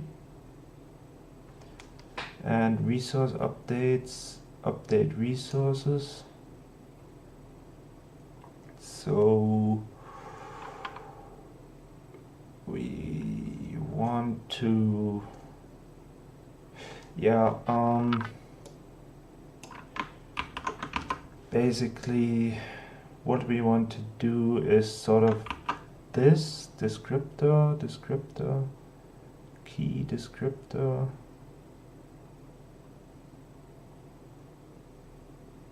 key descriptor, key and descriptor, image descriptor. Don't we already have an image descriptor? Resources, image state, image descriptor, image key, image descriptor. So what we want to do is this function is really,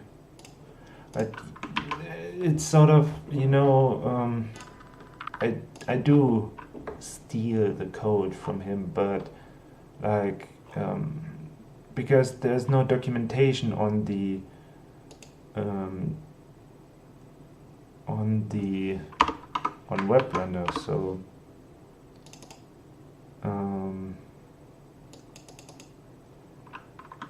render API, generate image key. Is there an actual function? Generate image key. Yep, creates a new image key. Okay. API, reference vendor API, API.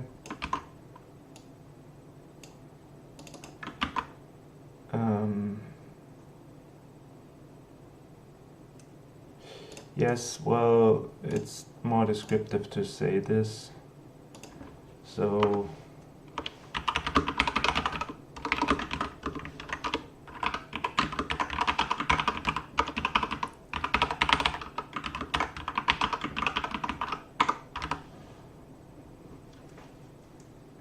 image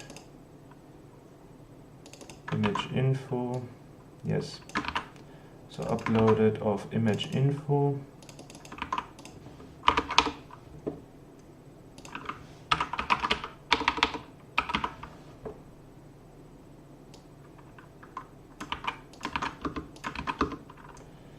So debug clone image info. Then we have the image info, and then we want to say, okay, create image resource gets us an image info. Then we want to say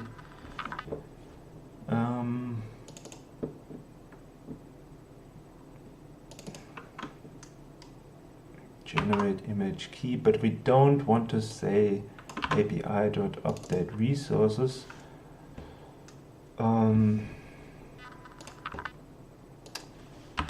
Because we don't data. Okay. Update. We just say update images. So we want to say a update images. Sources, app resources, and then yeah. Okay, so this actually doesn't give us back anything. Yes, mutable. For in KB in resources values. So values mute match value.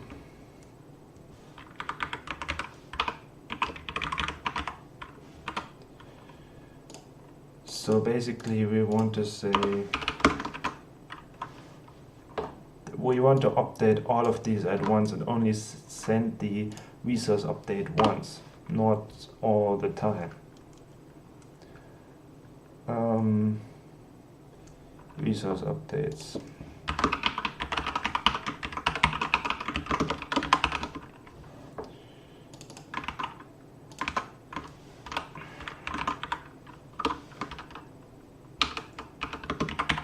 Looks if any new images need to be uploaded and stores them in the image resources. Right. So this is really some architectural change in the app resources dot update. Well, let's just update. Just update all the resources in resources.fonts. No, images first. We want the images. Then we want, okay, for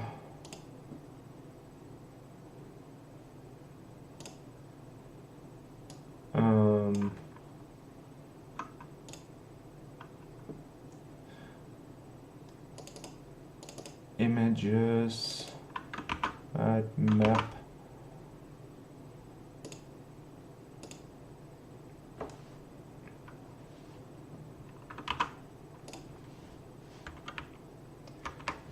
dot filter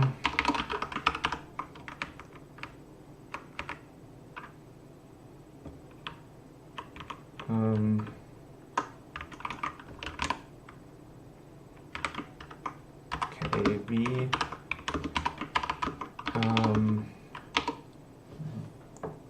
V is image state ready for upload.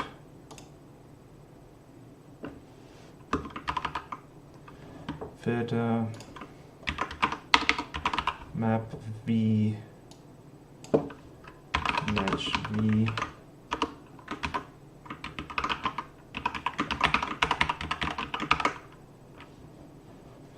ready for upload. Ready for upload. Image data descriptor.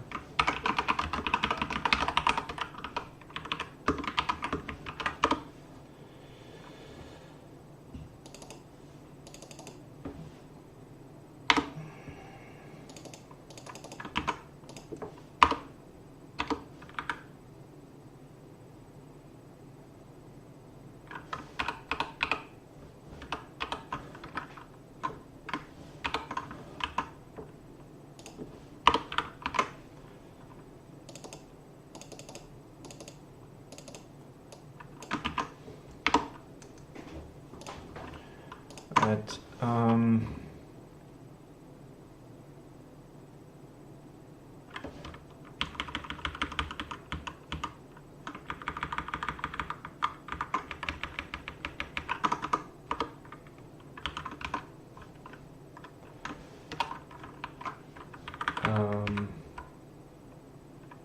B equals image state, and then we say image state uploaded, image info key and descriptor. And of course this doesn't work at first, but whatever.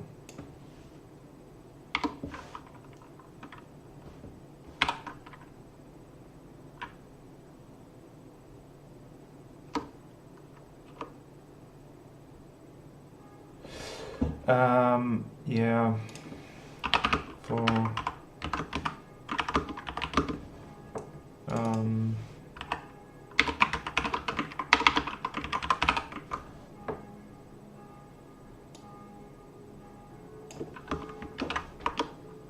match V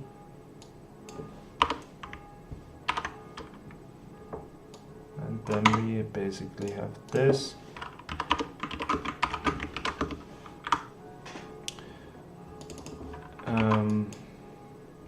Should there be another state? I'm just doing this so that if we introduce another state, we already can see, okay, this will fail to compile. Then if we have something ready to upload, match V, maybe we can't do this without doing this descriptor, image descriptor. We don't actually need these resource updates anymore. Then we basically do the same thing for the fonts. So ready for upload. Right. This will not compile, but resources, app resources. Resources.images.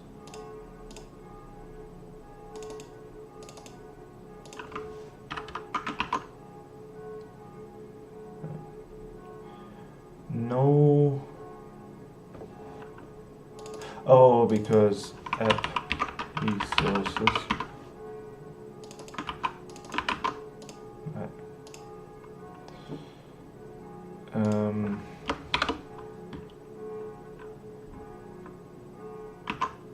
Reference K, reference V.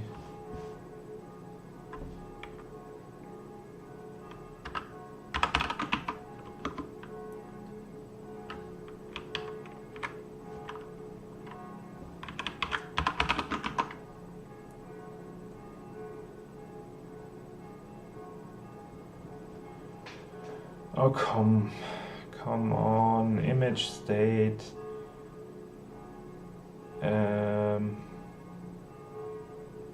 Do we actually need the key?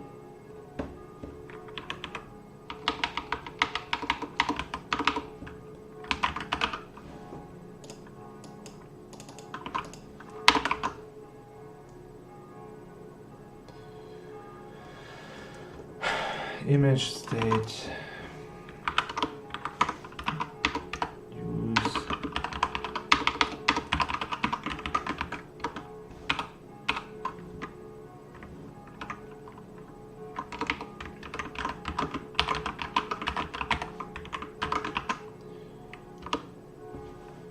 image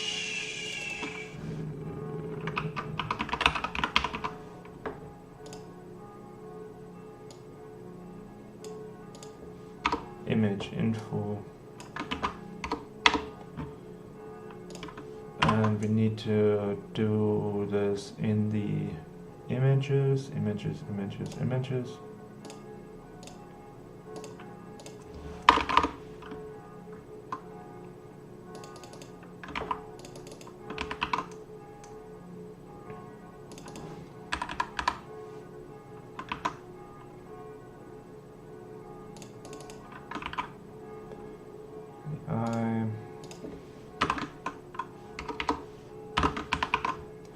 Image key.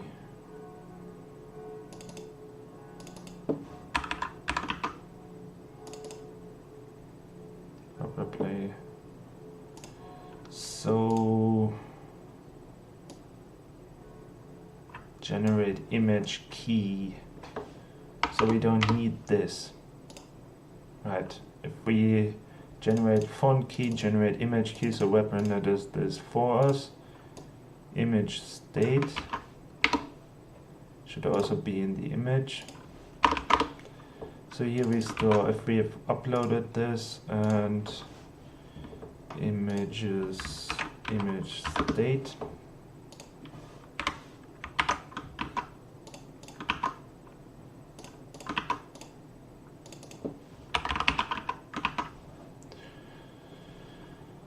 Yes, match value. Right.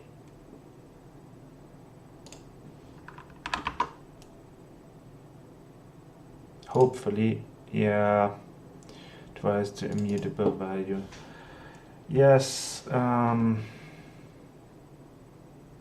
damn it.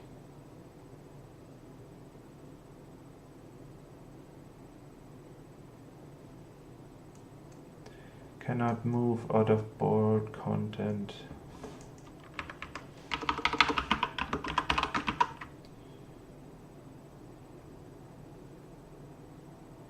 Match value.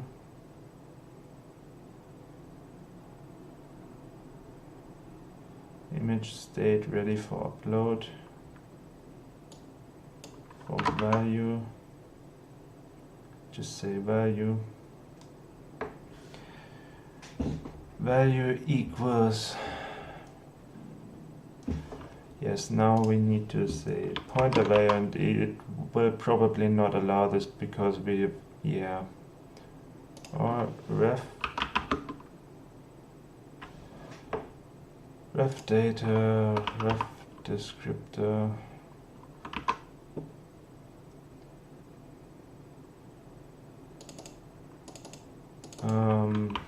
Do we need to copy the data? Ready for upload. Well, I mean,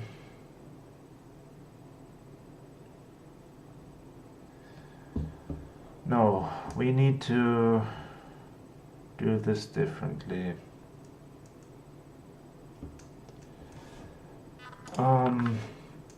Yeah, this doesn't work.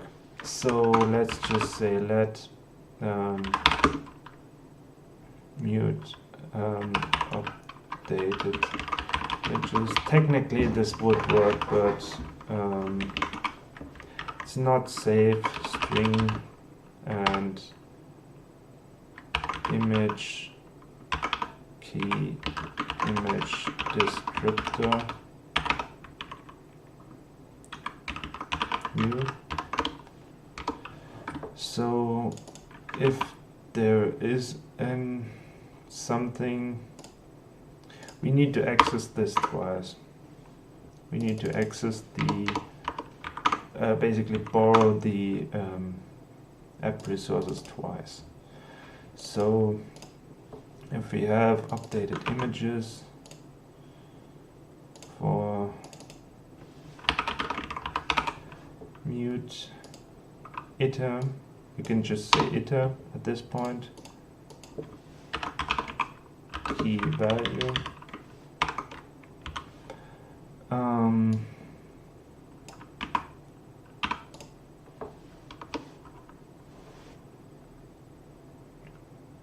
We need to clone it currently.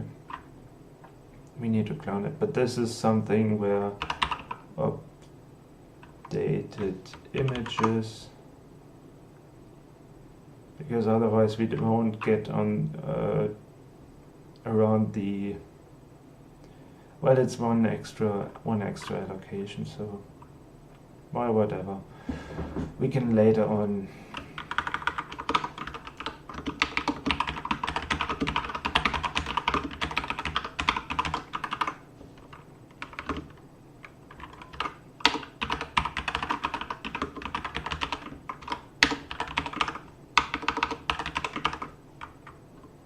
this doesn't work with Rust. It would work, it would be safe, but it doesn't work in safe Rust.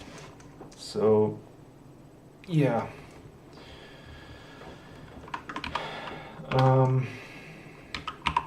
Push clone clone.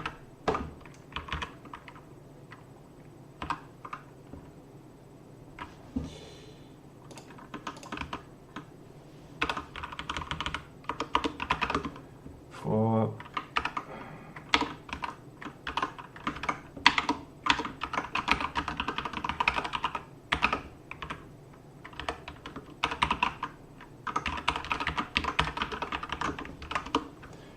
but the good thing is that we can at least say, okay, here we don't want access to the updated images anymore. So we can say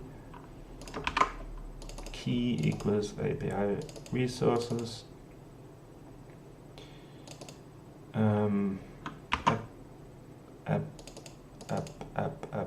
app resources at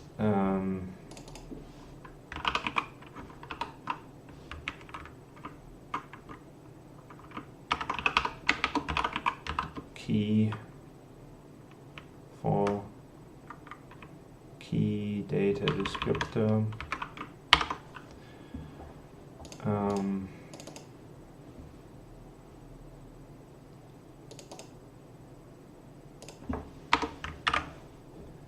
key data string. No, we don't have an image key yet, we only have the image data. Image data, image descriptor. So data add image. Now we have to rename this, so we say resource key. Uploaded app resources at dot images add resource key.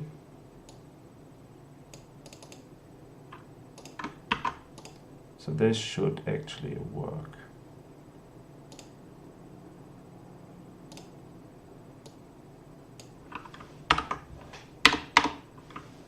Yeah, well, we need tuples. Anyway. So we need tuples. String, yes.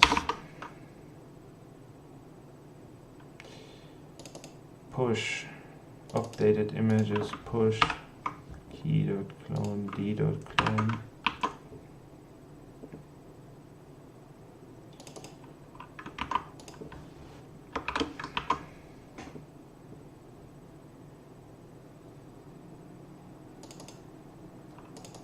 Match value.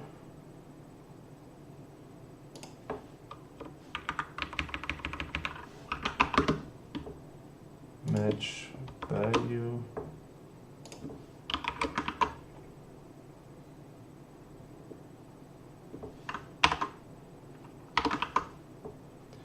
D.clone.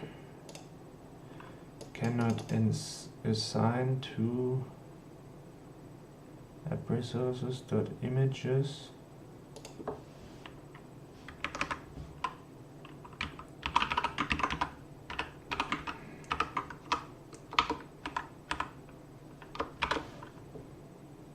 Get mute.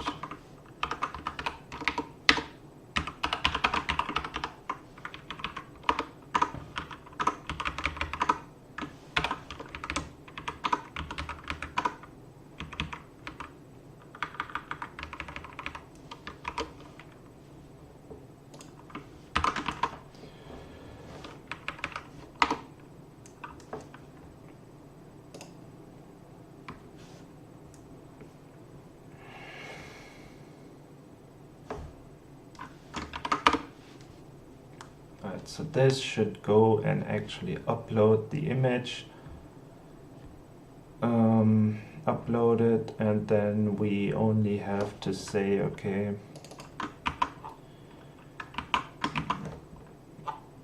this will upload the image once and then cache it. So pass CSS style properties. If CSS needs layout, if change set is useless, if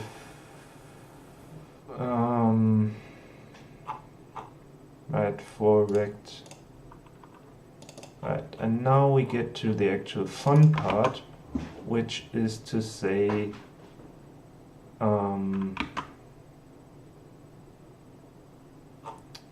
first we want to update all the images, saved with rectangles, display builder.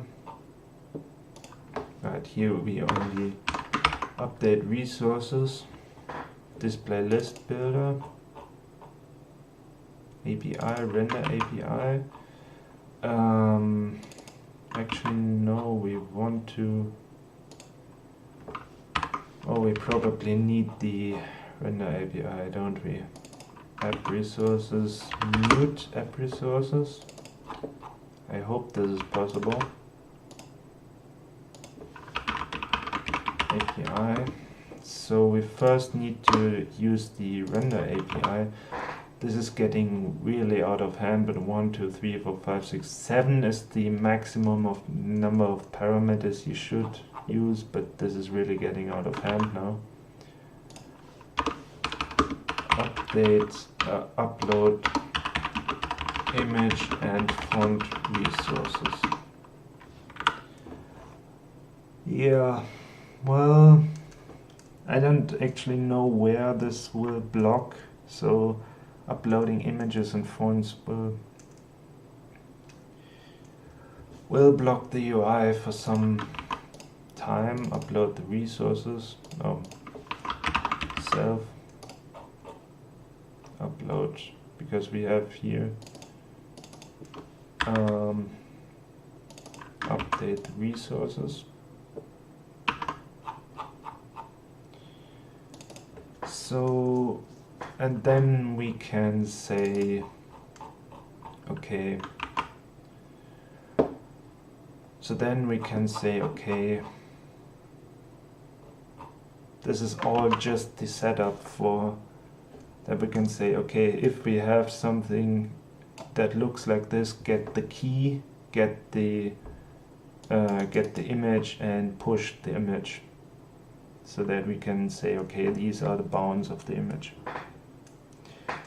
But yeah, I'm shortly going to take a break. I'll be back in a few minutes. Thank you.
Alright, I'm back. So what we need is the render API. So into this playlist builder, app resources is also not mutable. So if we just say app render app resources, we need a mutable app resources. And then up here, mute app state.resources,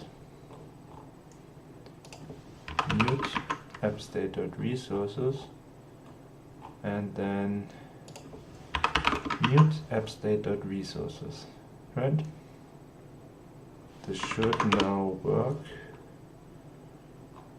Yeah, the only thing that we need is the render API.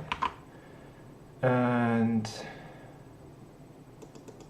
here we have to look if the, where is the actual render API? Where is the render API? Window. Where is the render API? App state? No. Because we need to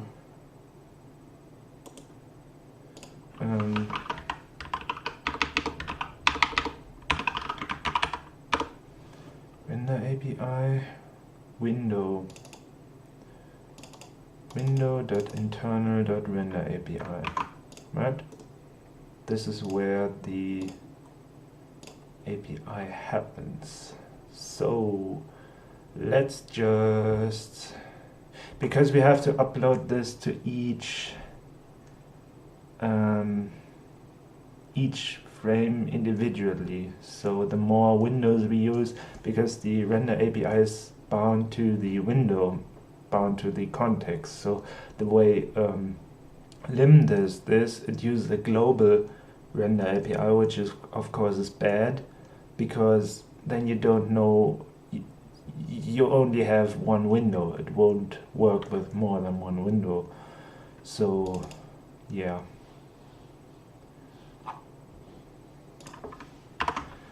And we need the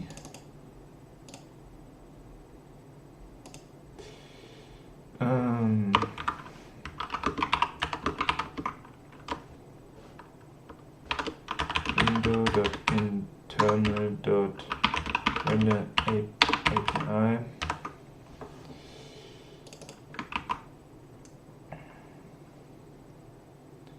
So we need to put this API render API. Right. We need the render API in order to push updates. So this should be really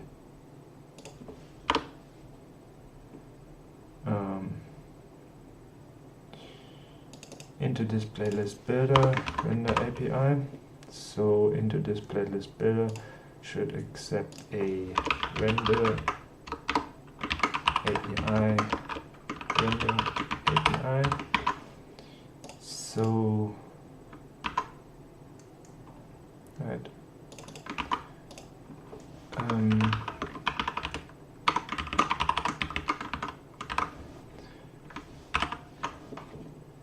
So this is where we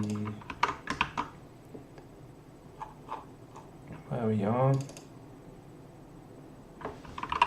This is just API. Yes.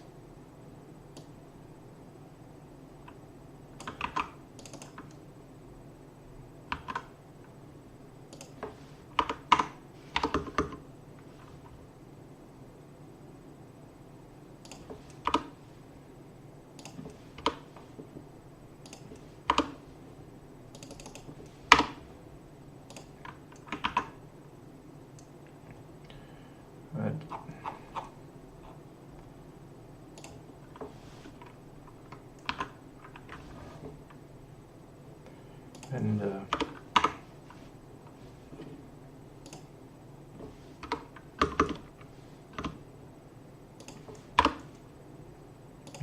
app resources, internal API, true. Maybe I should put this true as usually. It's usually a better idea to just make this more descriptive than just a Boolean.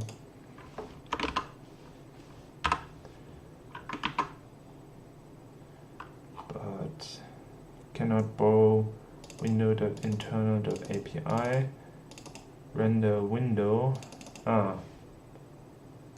So window is already borrowed, so we don't actually need this.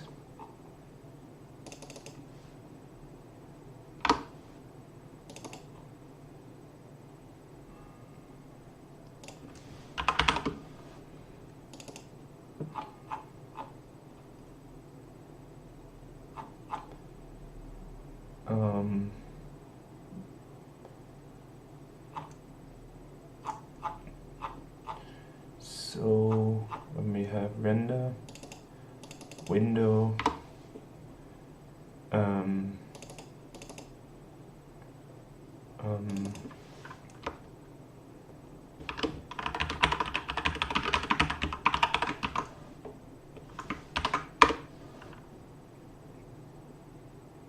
how does this work? So now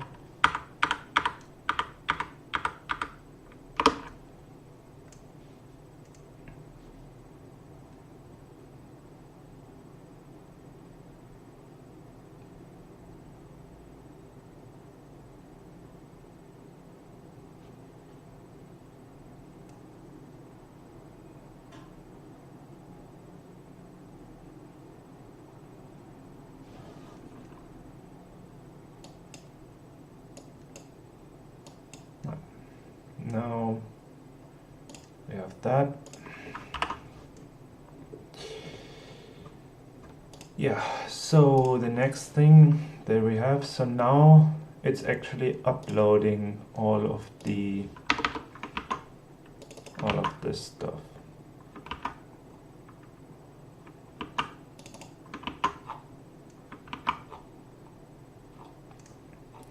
So if we now have a rectangle, we can now simply say, okay, we have the app resources, we have updated them, so we can just say if let sum. Right now we can say what I've said at the beginning of the stream. App resources dot images dot get image id dot unwrap, because we know that, you know, in order to, oh yes, it could possibly mean that the image ID was not inserted if let sum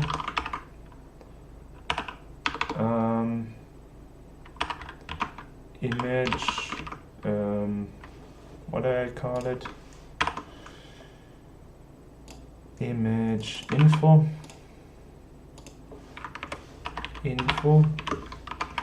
like equals get image ID. Then we can say builder dot push image to actually draw the image. Push image, and then we can say, okay,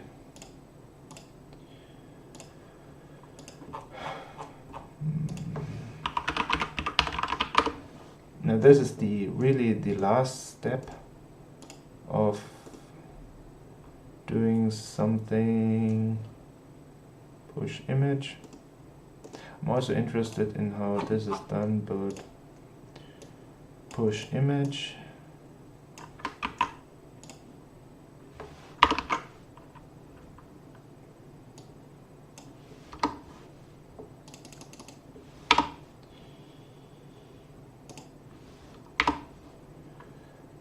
type alpha key image info dot key and image info dot what does he have? Primitive info new bounds match loader get image key. It doesn't have the descriptor, so what's the point of having a descriptor? Image rendering auto, layout size 0, layout size 0, bounds.size,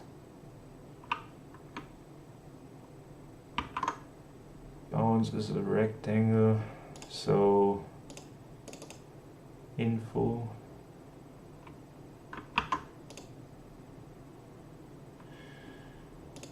get dot 0. No field key on image state.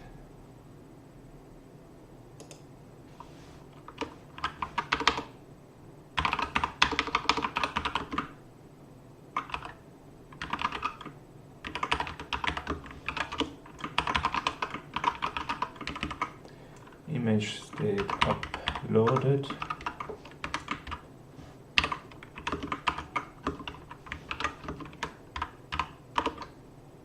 Just say image state. Oh, what the hell did I? Ready for upload. Just so we get a compile error if we introduce another field here. Because I eventually want to remove images too. So builder to push images.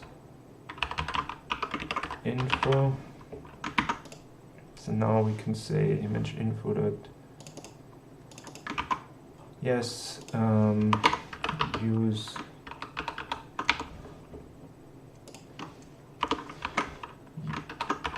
images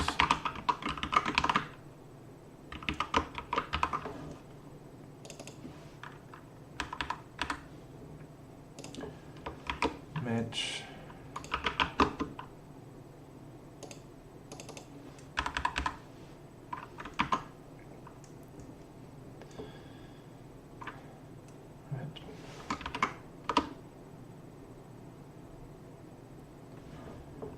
bounds. I think I called it bounds, right? Yeah. So if everything is going well, we have our cat01 and in our debug.rs file, which is currently layout single, we have a cat01. We don't remove the image and we should be good to go. If everything goes well, we should have a cat everywhere.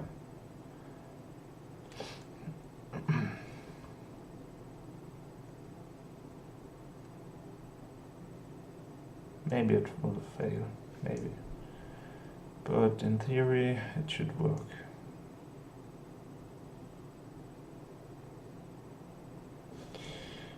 And it seems like, yes, we do have a very, very small, tiny cat. If we actually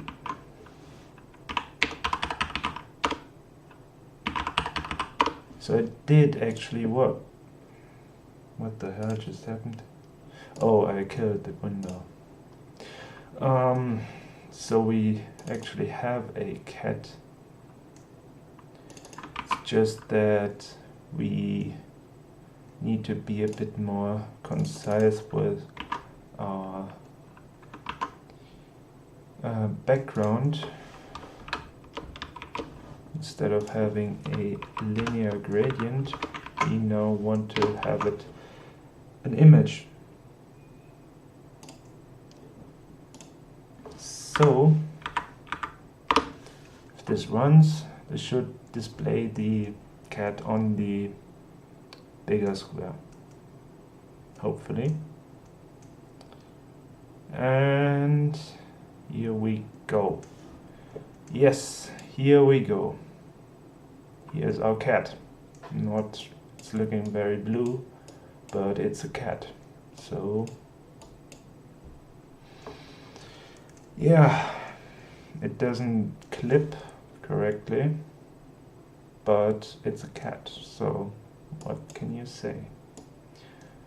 What can you say about that little kitty cat? So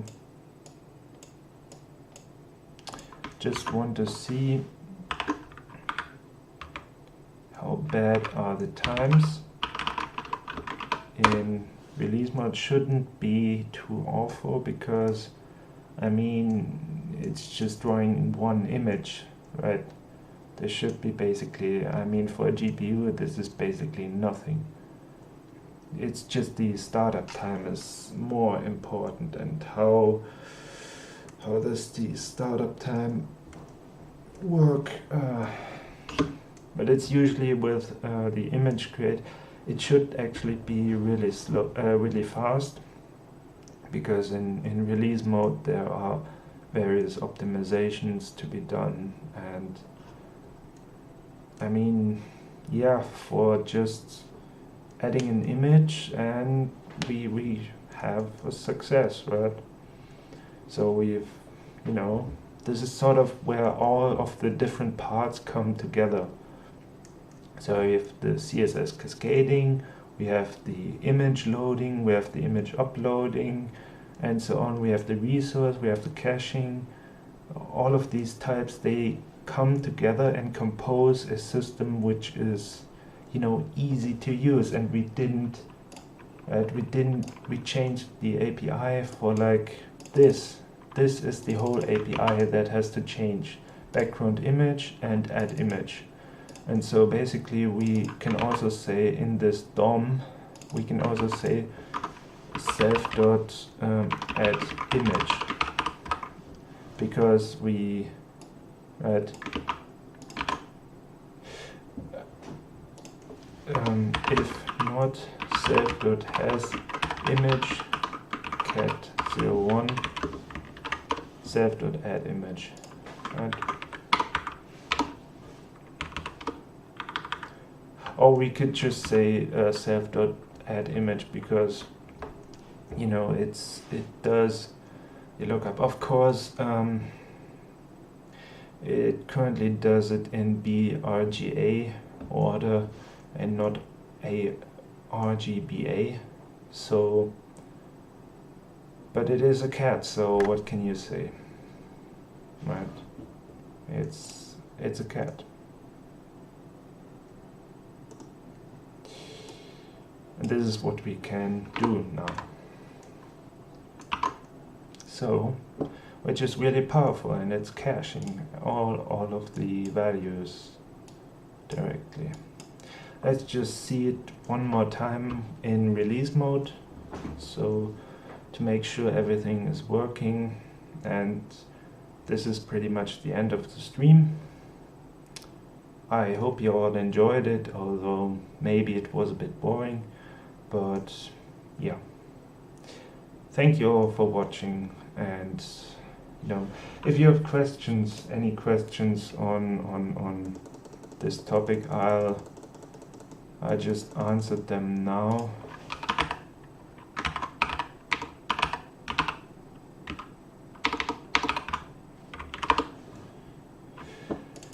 So, if you have any questions, just leave them in the comments.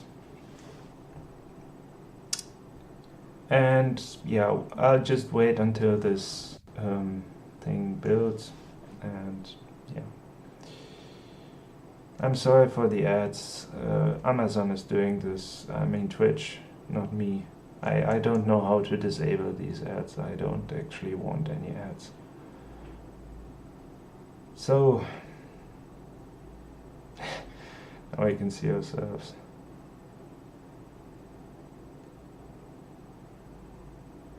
Right. And how bad is the frame time? 29 milliseconds. There's something going on.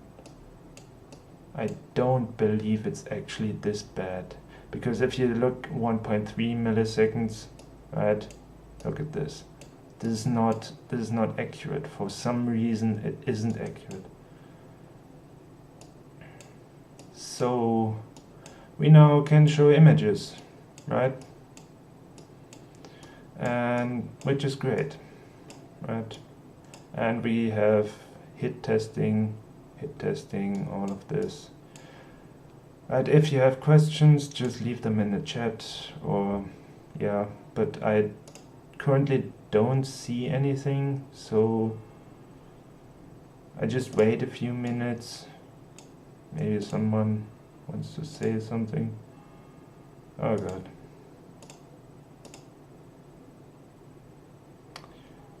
Yeah.